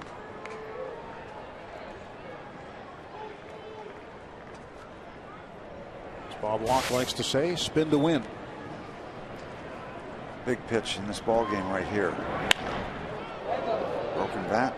Ed Cedar almost got that ball, the third base coach for the Brewers. Sounded like he hit it kind of funny. He was testing the bat out to make sure it's not broken. That might have been ball 4. Swipe to stay alive. 2 on, 1 out, full count. You see where the pitch was, number 6? Way outside. And the payoff now from Qualls to Aoki. Hits it to right field, right at Snyder. And Snyder is going to play it off the wall. Gomez is going to get waved around. Segura is going to stop at third base, and Aoki is in with a double. It's now 7-5. That ball just carried it, sprouted wings. The base runners thought that Snyder had a chance at it, so they didn't take off right away. Otherwise, Segura would have scored right behind Gomez. RBI for Aoki, and he now has a multi-hit game. He's 2 for 4. And as you're watching this replay, Clint Hurdle is making his way to the mound. And got out there in a hurry.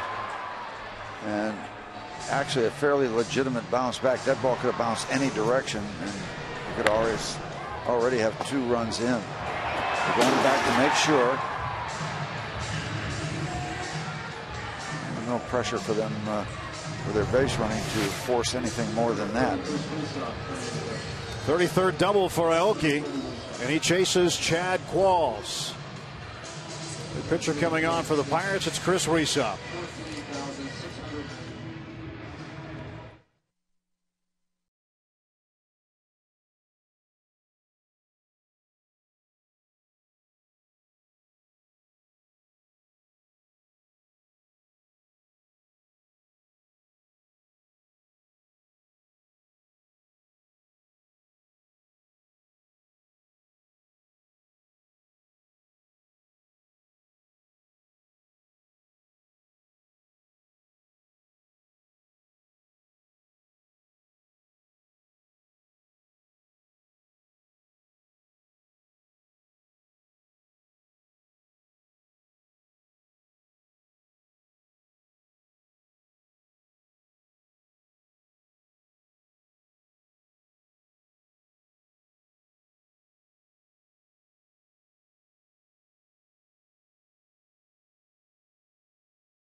Get a 2-run ball game now. Chad Qualls goes a third of an inning, gives up 3 hits, 1 run to the moment. Book's still open on him. He's responsible for Segura and Aoki on base. Didn't walk anybody, didn't strike anybody out. And now Rysop takes over, and it's his job to get the final 2 outs before Milwaukee can score. And he's looking down the barrel again at part of the Milwaukee lineup that they want to have up. Weeks, Braun, Ramirez. 6th pitcher used by Clint Hurdle tonight, and we are in the 8th inning, game that began shortly after 4 o'clock this afternoon. And if you were still at work or on your way home from work when this one started, we welcome you to the telecast here on Root Sports. Coming up after this, how many of those kids are going to graduate? Which one? Monessen and Clairton before they start. We're talking about the commencement ceremony. No, Clairton and Monessen high school football following coverage of the Pirates coming up. If you're waiting for that, you'll see that game in its entirety following this one. Ricky Weeks at the plate. Tying run is in scoring position, and he runs well on Aoki. Weeks fouls this one off. Again, right behind Weeks, the dangerous bats of Ryan Braun and Aramis Ramirez. Braun on deck.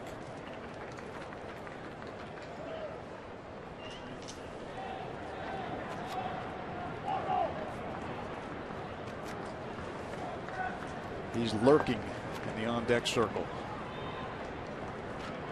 He lurks well.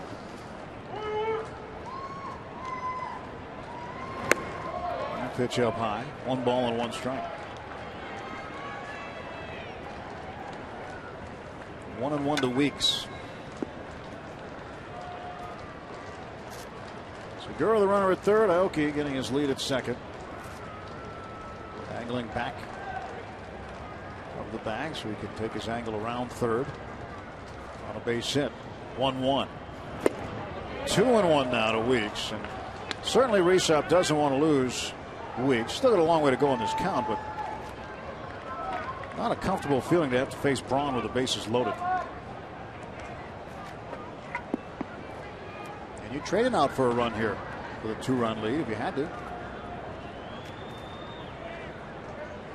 Infield playing back. It's one of those wild games. And the 2-1. Weeks looks at a strike at the knees. 2-2. It's one of those wild games that sometimes you can say are 12-11. This one's 7-5. Good call. Good strike. Well placed. Doesn't have to be double figures. Well, I think he didn't like that call, but I think if he saw the replay, he'd think differently.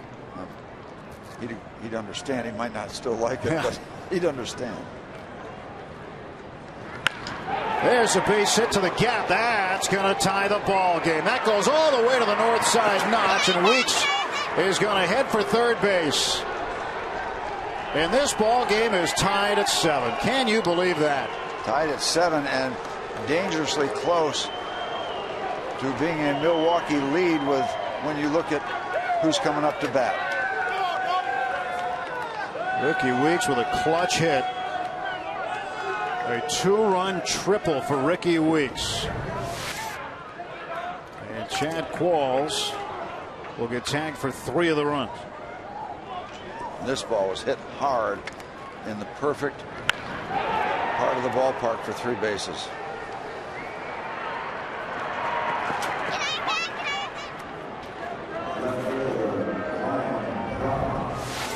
One out. The go-ahead run 90 feet away. And the Pirate bullpen's going to have to get busy again. And Ray Searage another visit to the mound. Wearing out a path from the third base dugout.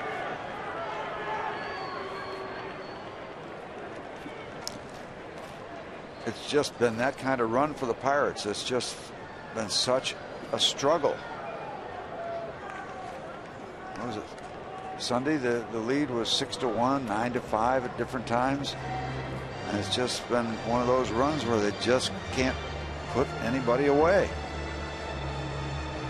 For a good part of this season, most of it in fact, the Pirate bullpen was a strength, and at one point they had the best bullpen in the majors. And lately it has been an Achilles heel. Chris LaRue now starting to warm up. And they will walk Braun. Pick your poison. Yeah. Kick it to Ramirez and set up a forced play. Braun will take his place down at first base momentarily. And Ramirez, who has homered already tonight and doubled. He's 2 for 4 with a pair of runs scored.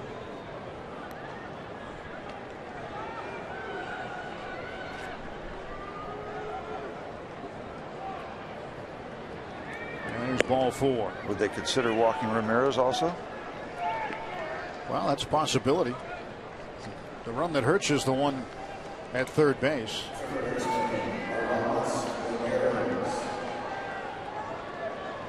But do you want to put an insurance run in scoring position? A guy who runs well like Braun, that's what you got to consider.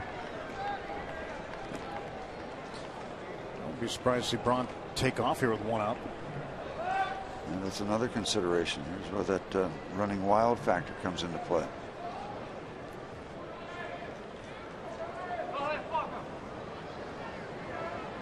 Seven the score. Top of the 8th inning. 3 runs in, and once again threatening for more is Milwaukee. Looking for a double play. Go to first and Braun back.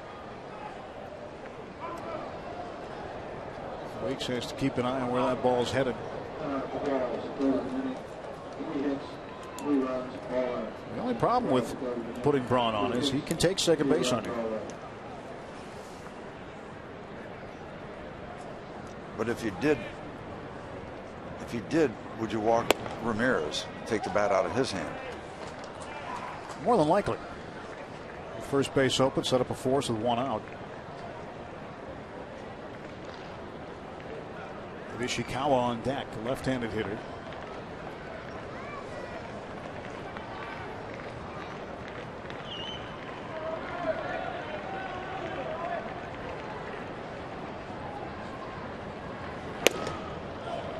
Strike in the corner. Pitcher's pitch for Rysop. With some heat on it. 1 ball and 1 strike. Pirates had a 3-run lead until the 8th when Ricky Weeks' 2-run triple tied the ball game. Gomez came in on a double by Aoki prior to that. Chad Qualls right now responsible for the 3 runs. Book is closed on him. Rysop responsible for Weeks at third and Braun at first. Qualls a difficult night. 3rd of an inning, 3 hits, 3 runs.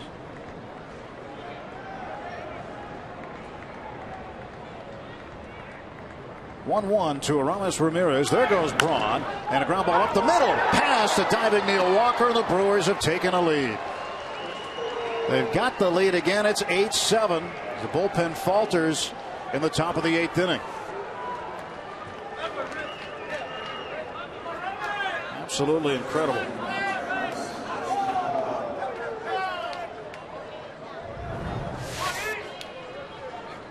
Third RBI of the night for Ramirez, 3rd hit of the night. And they're still in business.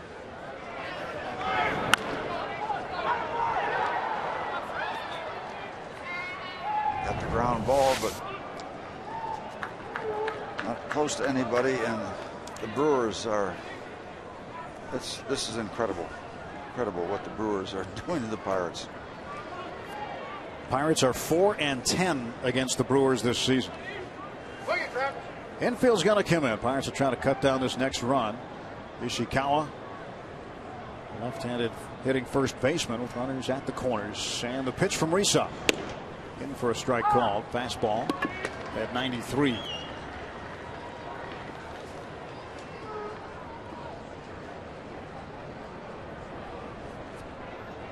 And the problem now, you're looking at a situation where John Axford, their closer, who struggled earlier, has got his game back in order.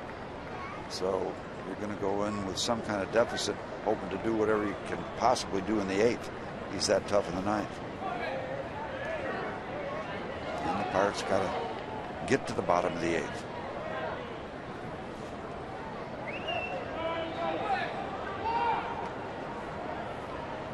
Heineke's team just keeps on hitting this time of the year. They've won 22 of their last 28. Ishikawa trying to squeeze. There's a catch by Rysop. Nowhere to throw it. He was looking for the double play. Braun couldn't get in there. From third. 2 men out. Not a big time commitment at third base. Not at all. So everything working for the Brewers. See the runner at third base, top of your screen. He's not really committed. Not that full-time commitment. Even that works out for them. So keep it alive. So playing it safe with a safety squeeze rather than the full-on suicide squeeze. Jonathan Lucroy. He takes a strike. Turned out there was nothing safe about it as Ishikawa popped it up slightly to Rysop for the out.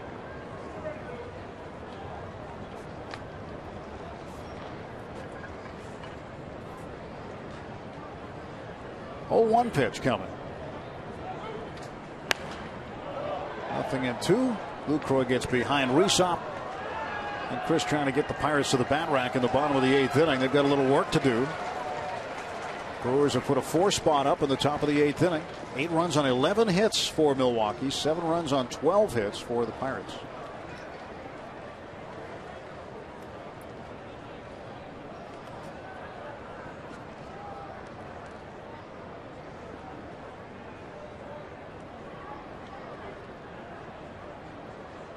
Two-strike pitch.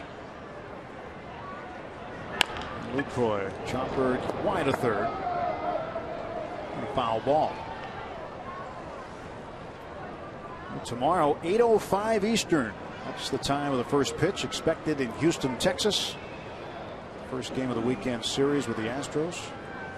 Left-hander Jeff Locke at 0-1, looking for his first big league win. He will oppose right-hander Edgar Gonzalez.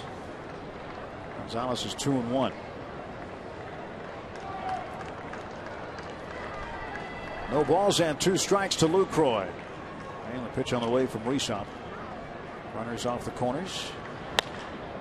Hook to shallow right center field. Here comes McCutchen. He'll make the catch. 4 runs in. The big hit off the bat of Ricky Weeks. A 2-run triple. And the Pirates behind by a run.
Notch scored 2, tied the game. Ramos Ramirez base hit up the middle, gave the Brewers the lead.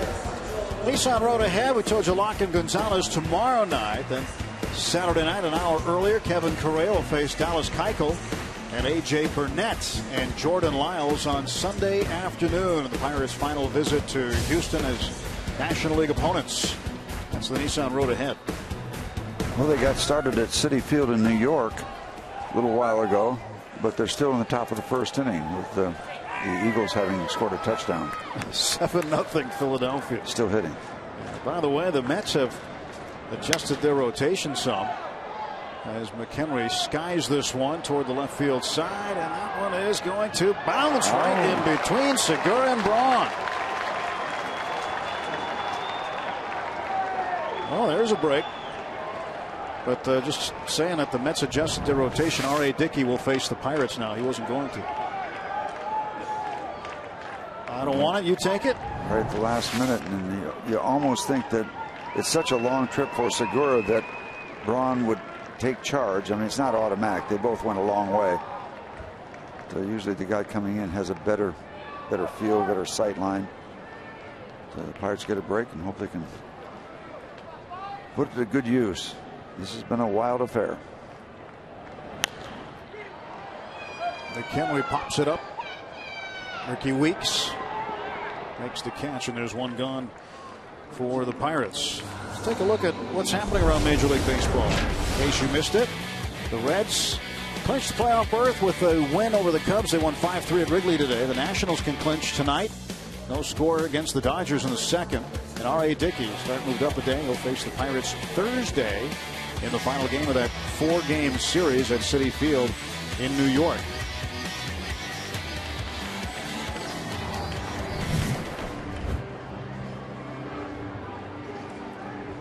Evening in Pittsburgh after a late afternoon start.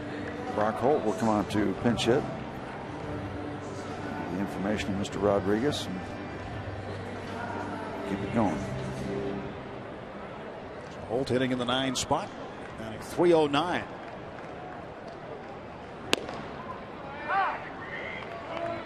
After a spectacular debut. Absolutely. Well, he's looking forward to going to play in Houston, where he went to college at Rice. He's a Texan. He's also looking forward to going to New York. He said he's been there before, but only at Staten Island, never been in Manhattan. Pirates stay in Manhattan, play in Queens. Or Flushing, rather.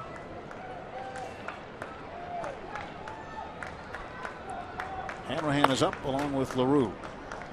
Bottom of the 8th inning, 1 man out.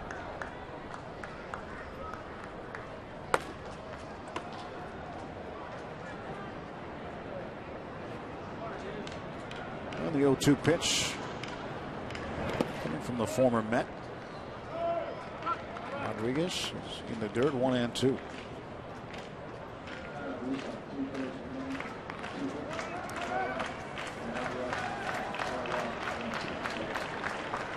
And now Chris Reesop on the hook. Gave up the 1 run, the go-ahead run on the single by Ramos Ramirez. And scored Weeks. Holt chases that one in the dirt, strikeout, and the putout goes 2-3, and there are 2 men out of the Pirates half of the 8th inning.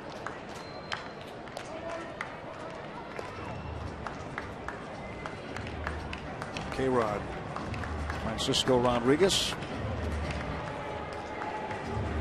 The Pirates are in danger of dropping to below 500. If they cannot come back and win this ball game tonight.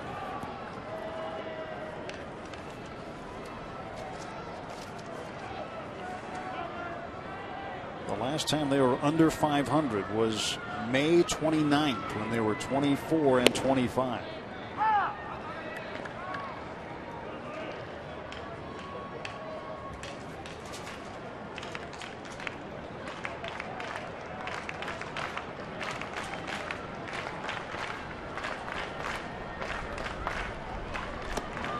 Did Marte go? No, he did not, says Alfonso Marquez. Neil Walker hoping that ball club can get things going here. You talk about everybody out on the field in uniform keeping their concentration. How about the guy that's working home plate, Chad Fairchild? It's a long program for him too, to keep track of things, stay sharp. Marte fouls off the breaking ball.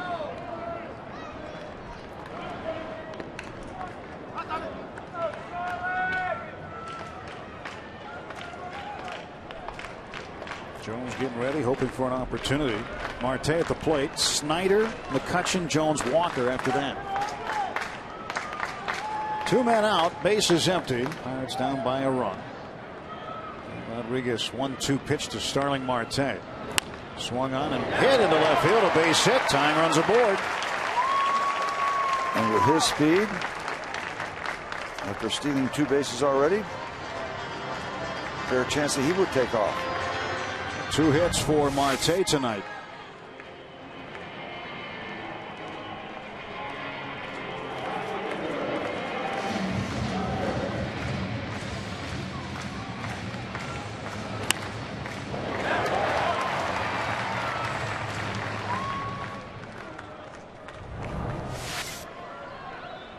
Marte at first base, and Travis Snyder would like to keep this inning going. He had a sacrifice fly, scoring Josh Harrison in the 6th inning, and then a base hit and a run scored in the 3rd. And he pulls this one foul. And first baseman Ishikawa off the bag a little bit, right in front of Starling Marte. Unusual alignment. You see most times first baseman will kind of be right in contact. Left-hand hitter, they want to maybe give him a benefit of an extra step. Although it's an awkward tag at first if they decide to go over that way from the pitcher. Right in there for a strike. 0-2 to Travis.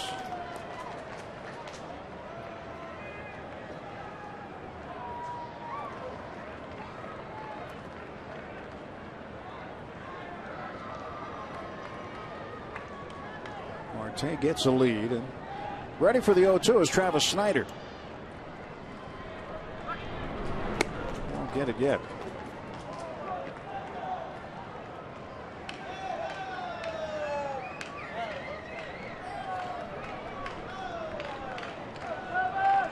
Snyder's still a young guy, 24.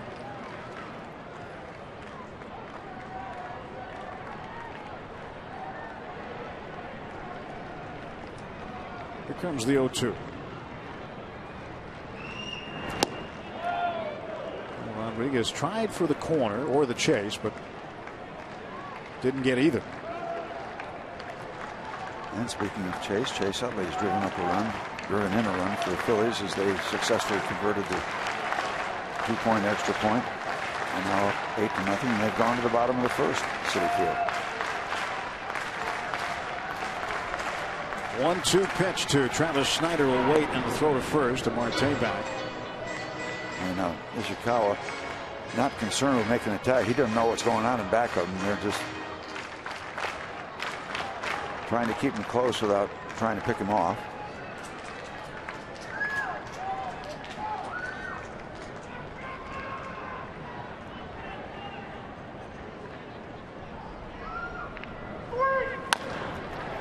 Toward Weeks.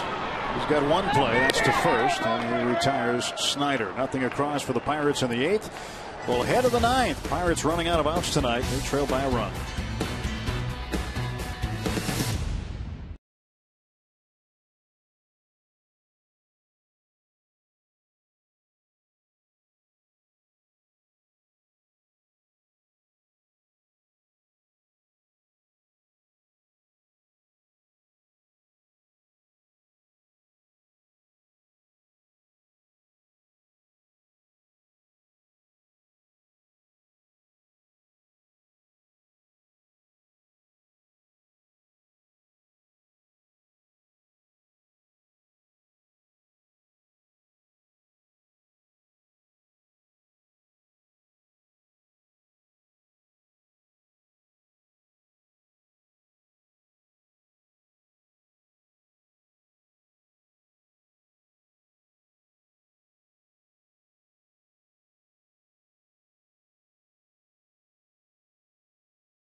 runs, 13 hits, a 4-run top of the 8th. The big difference in the ball game tonight for Milwaukee. Let's take a look at our AGH injury update as we head into the series with the Houston Astros. Outfielder Jordan Schaefer has been out since the 13th of September with a left shoulder injury. Can't swing the bat right now. No timetable as to whether he'll return or not before the season's end. And the Pirates don't expect to see much of Jordan Schaefer roaming center field and that vast center field they've got at Minute Maid Park in Houston. But we will see our 13th pitcher of the evening. Pitcher number 7 for the Pirates. 6 so far for the Brewers, and that will be added to. So Chris LaRue comes on in the top of the 9th inning. And just looking at the watch real quick here, there's no question this game's going over 4 hours. The full 9-inning game will be the second time this week. There's been a 4-hour game. I think the one at Wrigley Field that was 4-something that was 8.5 innings. 4:17, I want to say. Carlos Gomez leads off the top of the 9th. LaRue would like to make quick work of the Brewers here. And right past Pedro. And a big turnaround first base.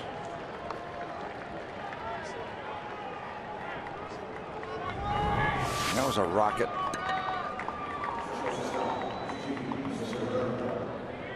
That's being scored a base hit. Well, the ball was blistered.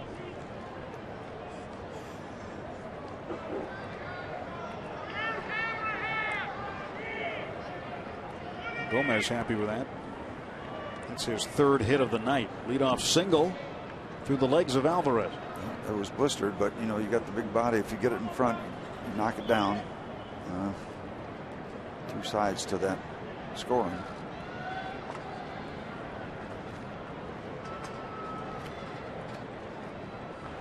I don't know if Carlos Gomez can hit it much harder. I guess he can. He's got 16 home runs. Yeah, he's got a little pop in the bat. That one almost thrown away by LaRue. Garth Orge, the first base coach, was already anticipating. Scattered.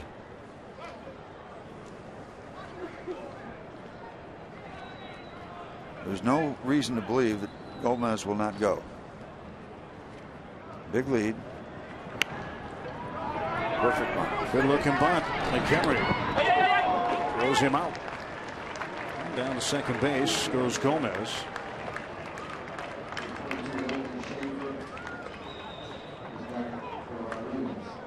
Didn't we just say Schaefer was hurt? I know he's for Houston. For Houston. I'm getting a little punchy? A little punchy up here right now. This is Logan Schaefer. I know.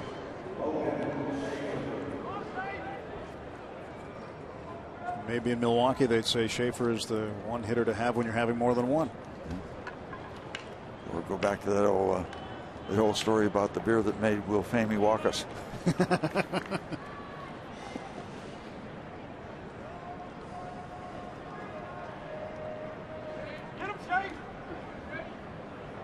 One-run lead in the 9th, 1 out. Gomez at second base. And Schaefer, who's an outfielder by trade, up there pinch hitting. About an hour ago, the Pirates are trying to add on to their lead. You know, the Brewers are. About an hour ago, you were thinking this game might have been in really good shape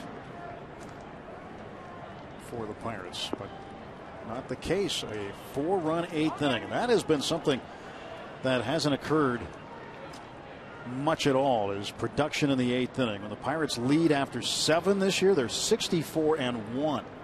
And Jason Grilli normally pitches the 8th inning, but he pitched the 7th tonight. And then in the 8th inning, Chad Qualls went 1/3 of an inning, gave up 3 runs on 3 hits. Rhysop went 2/3, gave up a run on 2 hits, and Rhysop's the guy on the hook right now. He gave up the 8th run.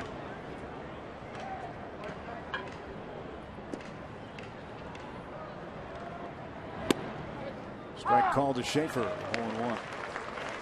And they've got to give Schaefer that big hole between 3rd and short, because Barmes has to keep Gomez honest, because he'll take off at 3rd base if you give him extra room, so that's why you see Clint shaded up that far and leaving a lot of room, as you can see, between Barmes and Alvarez. Popped it up.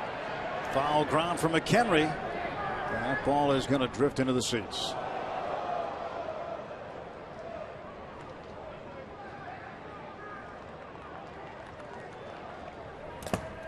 No surprise, Mr. Axford.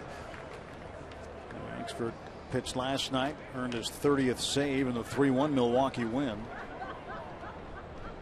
And Milwaukee poised to pull off a sweep here if the Pirates can't pick up another run in the bottom of the 9th inning and prevent Gomez from scoring here with 1 out. That would be a big disappointment on this 3-game homestand without question, if the Pirates cannot pull off a win against the Brewers. Pirates were lights out, and at one point you could argue during the summer they were the best team in baseball in certain parts of June and July. And there's a base hit. Gomez going to try to come around and score. Snyder throwing all the way through. McHenry will go down to second base looking for the out. He won't get that either. It's now 9-7. Pinch hit. Base hit, goes down to second on the throw. And the Brewers with a very big insurance run.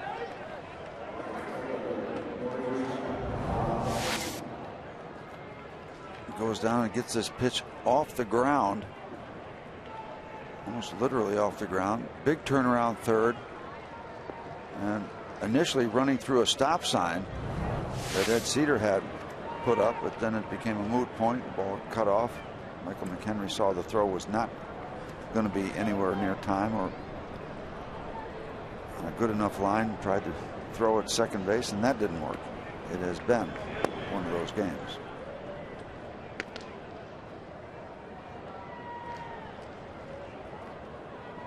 Two for 5 for Aoki. Came up with a big double in the 8th inning.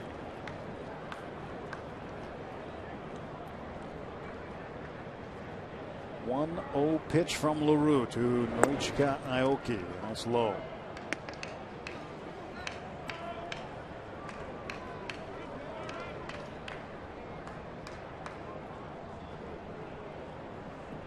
Aoki currently hitting .294. There's the pitch from LaRue. That's in there for a strike call. 2-1. Pirate bullpen is going to get busy again. Starting to run out of bodies.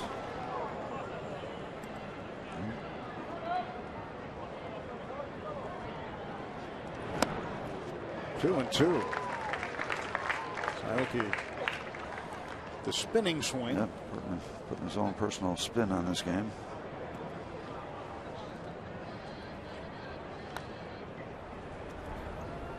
Brian Morris.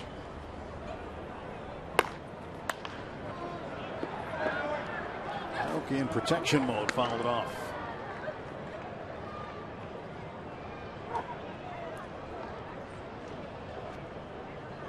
Seven-time All-Star Noichika Aoki with the Yakult Swallows in Japan, and considered a rookie in Major League Baseball. You know, that's another debate. Should guys who have been established multiple All-Star players in Japan come over here and be eligible for Rookie of the Year? Some people say yes, because there are a rookie in this league. Some people say no. Aoki strikes out, tagged out, and there are now 2 outs. One of many debates. 8 bells. Seems like this game started about 4 o'clock, not that long ago. I think my personal debate in Major League Baseball is making an exhibition game determine who gets home field advantage in the World Series. You like that, don't you? Because it's ludicrous. Schaefer, the runner at second base. It's a 2-run lead in the top of the 9th, and Weeks with the 2-run triple that tied the game in the 8th. Weeks' only hit of the ball game. He's 1 for 4. Nationals have taken a 2-0 lead over Los Angeles, bottom of the 3rd. Nats trying to clinch a playoff spot with a win over the Dodgers tonight.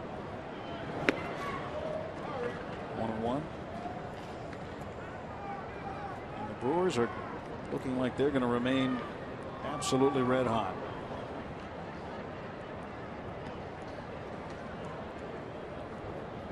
It's amazing where they came from out of nowhere and just continued to win game after game after game. They got hot. The pitching got better. Giovanni Gallardo in the second half of the season has been one of the best pitchers in baseball. This was after they traded Zach Greinke. Also amazing about the other team on the field, what they've done. It's been the opposite story, unfortunately.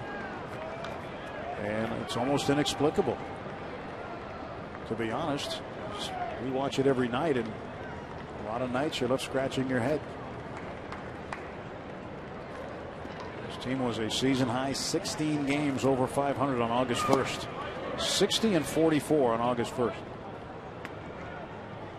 And now on the other side, when you go to the bottom of the ninth, they're 3 outs away from dipping under 500 for the first time since May.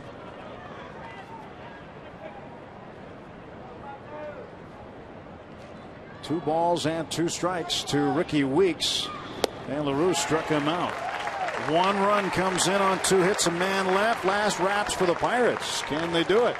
McCutchen will lead off. He'll be followed by Garrett Jones and Neil Walker.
Ninth innings for the Brewers have given them a 2-run lead. Pirates down to their final 3 outs. Don't forget, stay tuned following Pirates postgame. You'll see in its entirety in high definition McDonald's high school football. Undefeated Clairton against undefeated Monessen. It'll be a terrific prep football matchup tonight, and you'll see it coming up in its entirety right after Pirates postgame on Root Sports. John Axford will pitch in the 9th, looking for his 2nd consecutive save after picking one up last night, his 30th. He's on a roll. He's converted his last 12 after struggling mightily earlier in the year.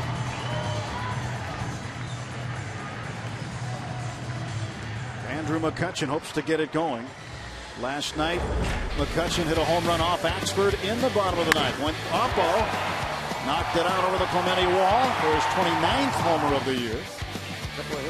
And that got the Pirates on the board. They would lose that game 3-1.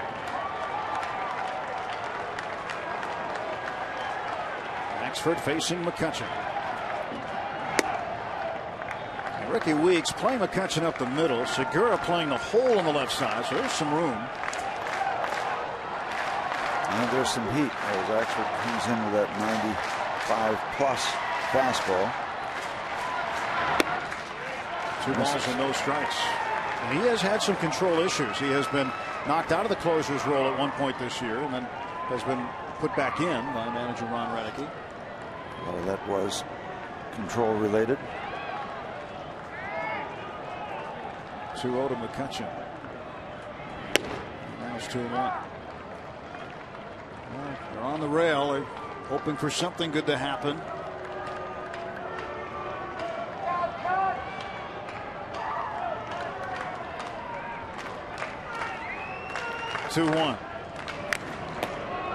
Power against power. Steam heat coming in and a big time power swing by Andrew. 3 out of 7. 2 of his 3 hits have left the yard against Axford.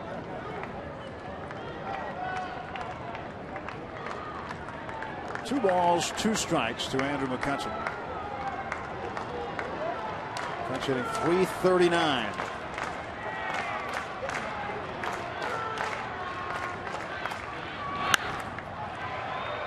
This will go foul and out of play down the right side.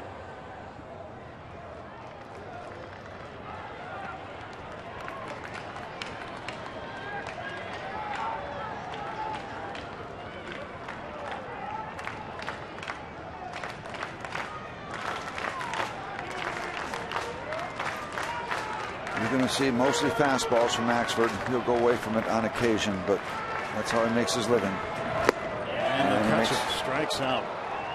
Kind of a Joel Hanrahan approach there as he went away from the fastball and got him on the slider. We've seen that from Joel Hanrahan a lot.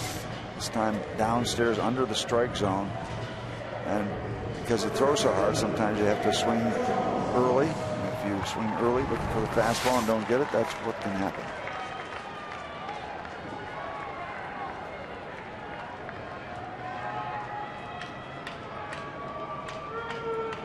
Pitch to Jones. He looks at a strike. Now it's down to their final 2 outs in this ball game. Brewers 2 outs away from sweeping the Bucks.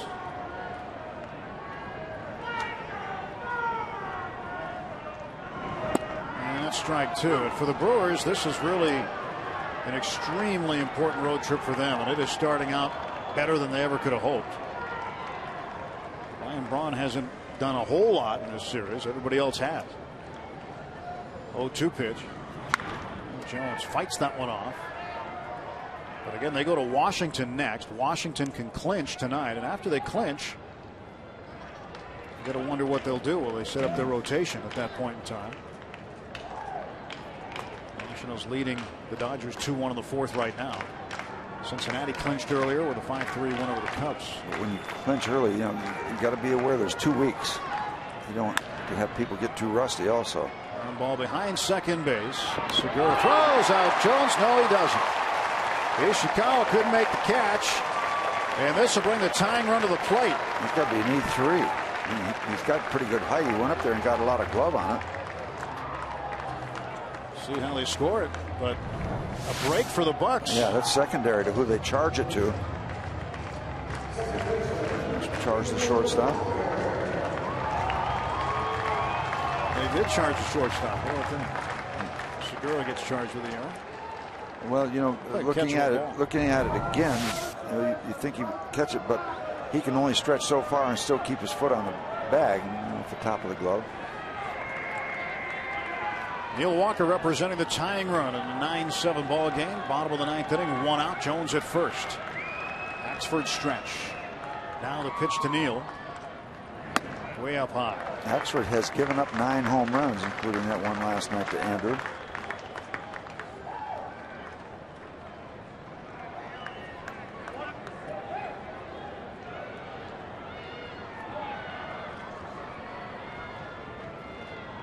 Here comes the 1-0 pitch.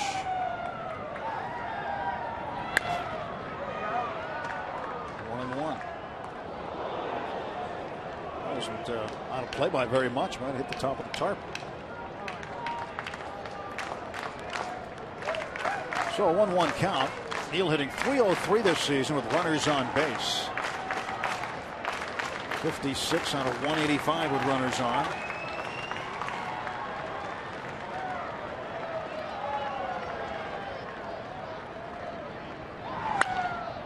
One and two. Neil down to his final strike.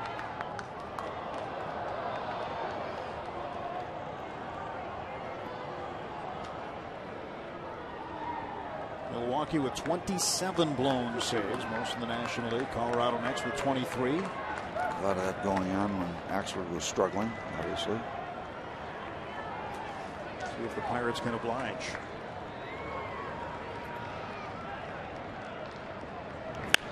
Walker shoots it just foul down the third base side.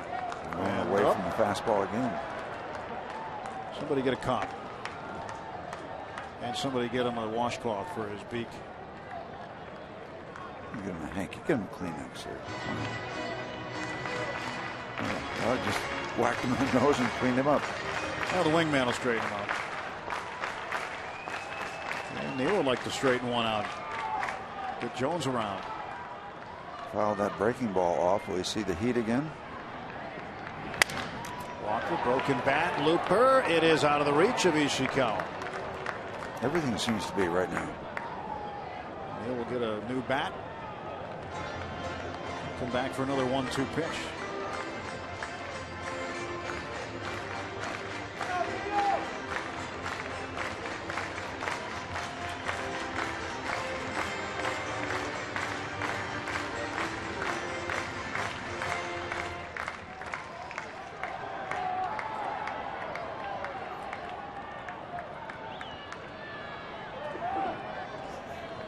One out, one on. Bottom of the ninth inning, 9-7 Milwaukee. Hits are even at 13 apiece.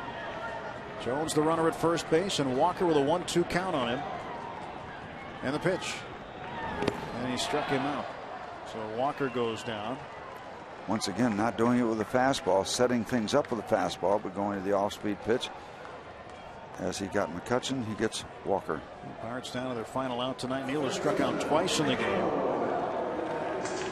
And I'm a pretty good guy to have at the plate right here. Pedro Alvarez, he is 2 for 4 with a run scored. Certainly a home run threat. 2 outs in the bottom of the ninth inning. The ball game in the balance.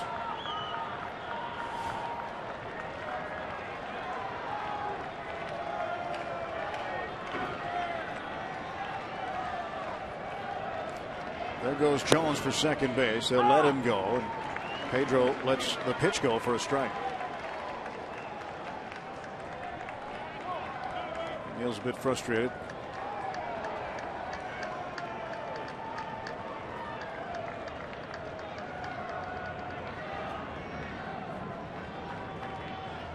Oh, 1 pitch.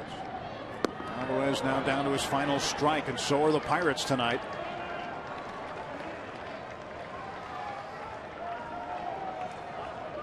Axford looking for his 31st save. Brewers looking for their 77th win. And the 0-2 coming to Alvarez.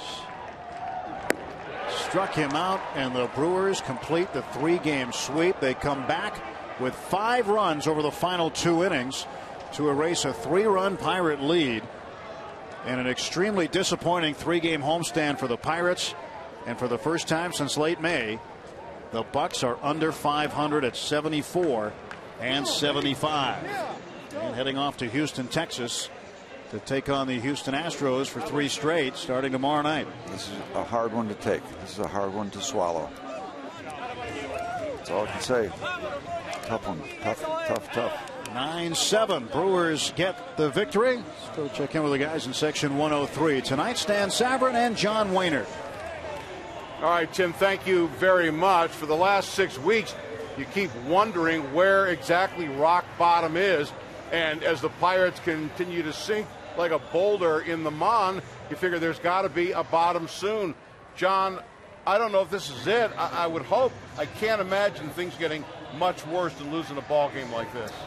No, you know, and you look back to Sunday in Chicago, another game where you had, you know, in your grasp and you let that one slip away. That to me was a hard one to swallow, but you figured you got Milwaukee. You maybe kind of turn it around after the win Monday, maybe do some damage against the Brewers. And, you know, it's amazing the struggles of the bullpen. You know, Clint decided to go to that bullpen early today. It worked for 3 innings, and then it all fell apart. It's amazing, as strong as this bullpen has been the first 4 or 5 months of the year, how much it struggled, at least this last few weeks. Well, the offense had been the problem, or one of them, in the first 2 games of the series. 1 run in those 2 ball games. Offense not a problem tonight, but that's what happens when things are going badly. You get one thing going and the other thing falls apart.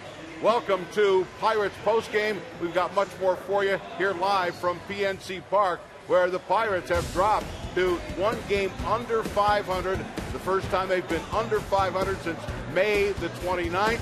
And if the Milwaukee Brewers do make the playoffs, they ought to give a share to the Pittsburgh Pirates.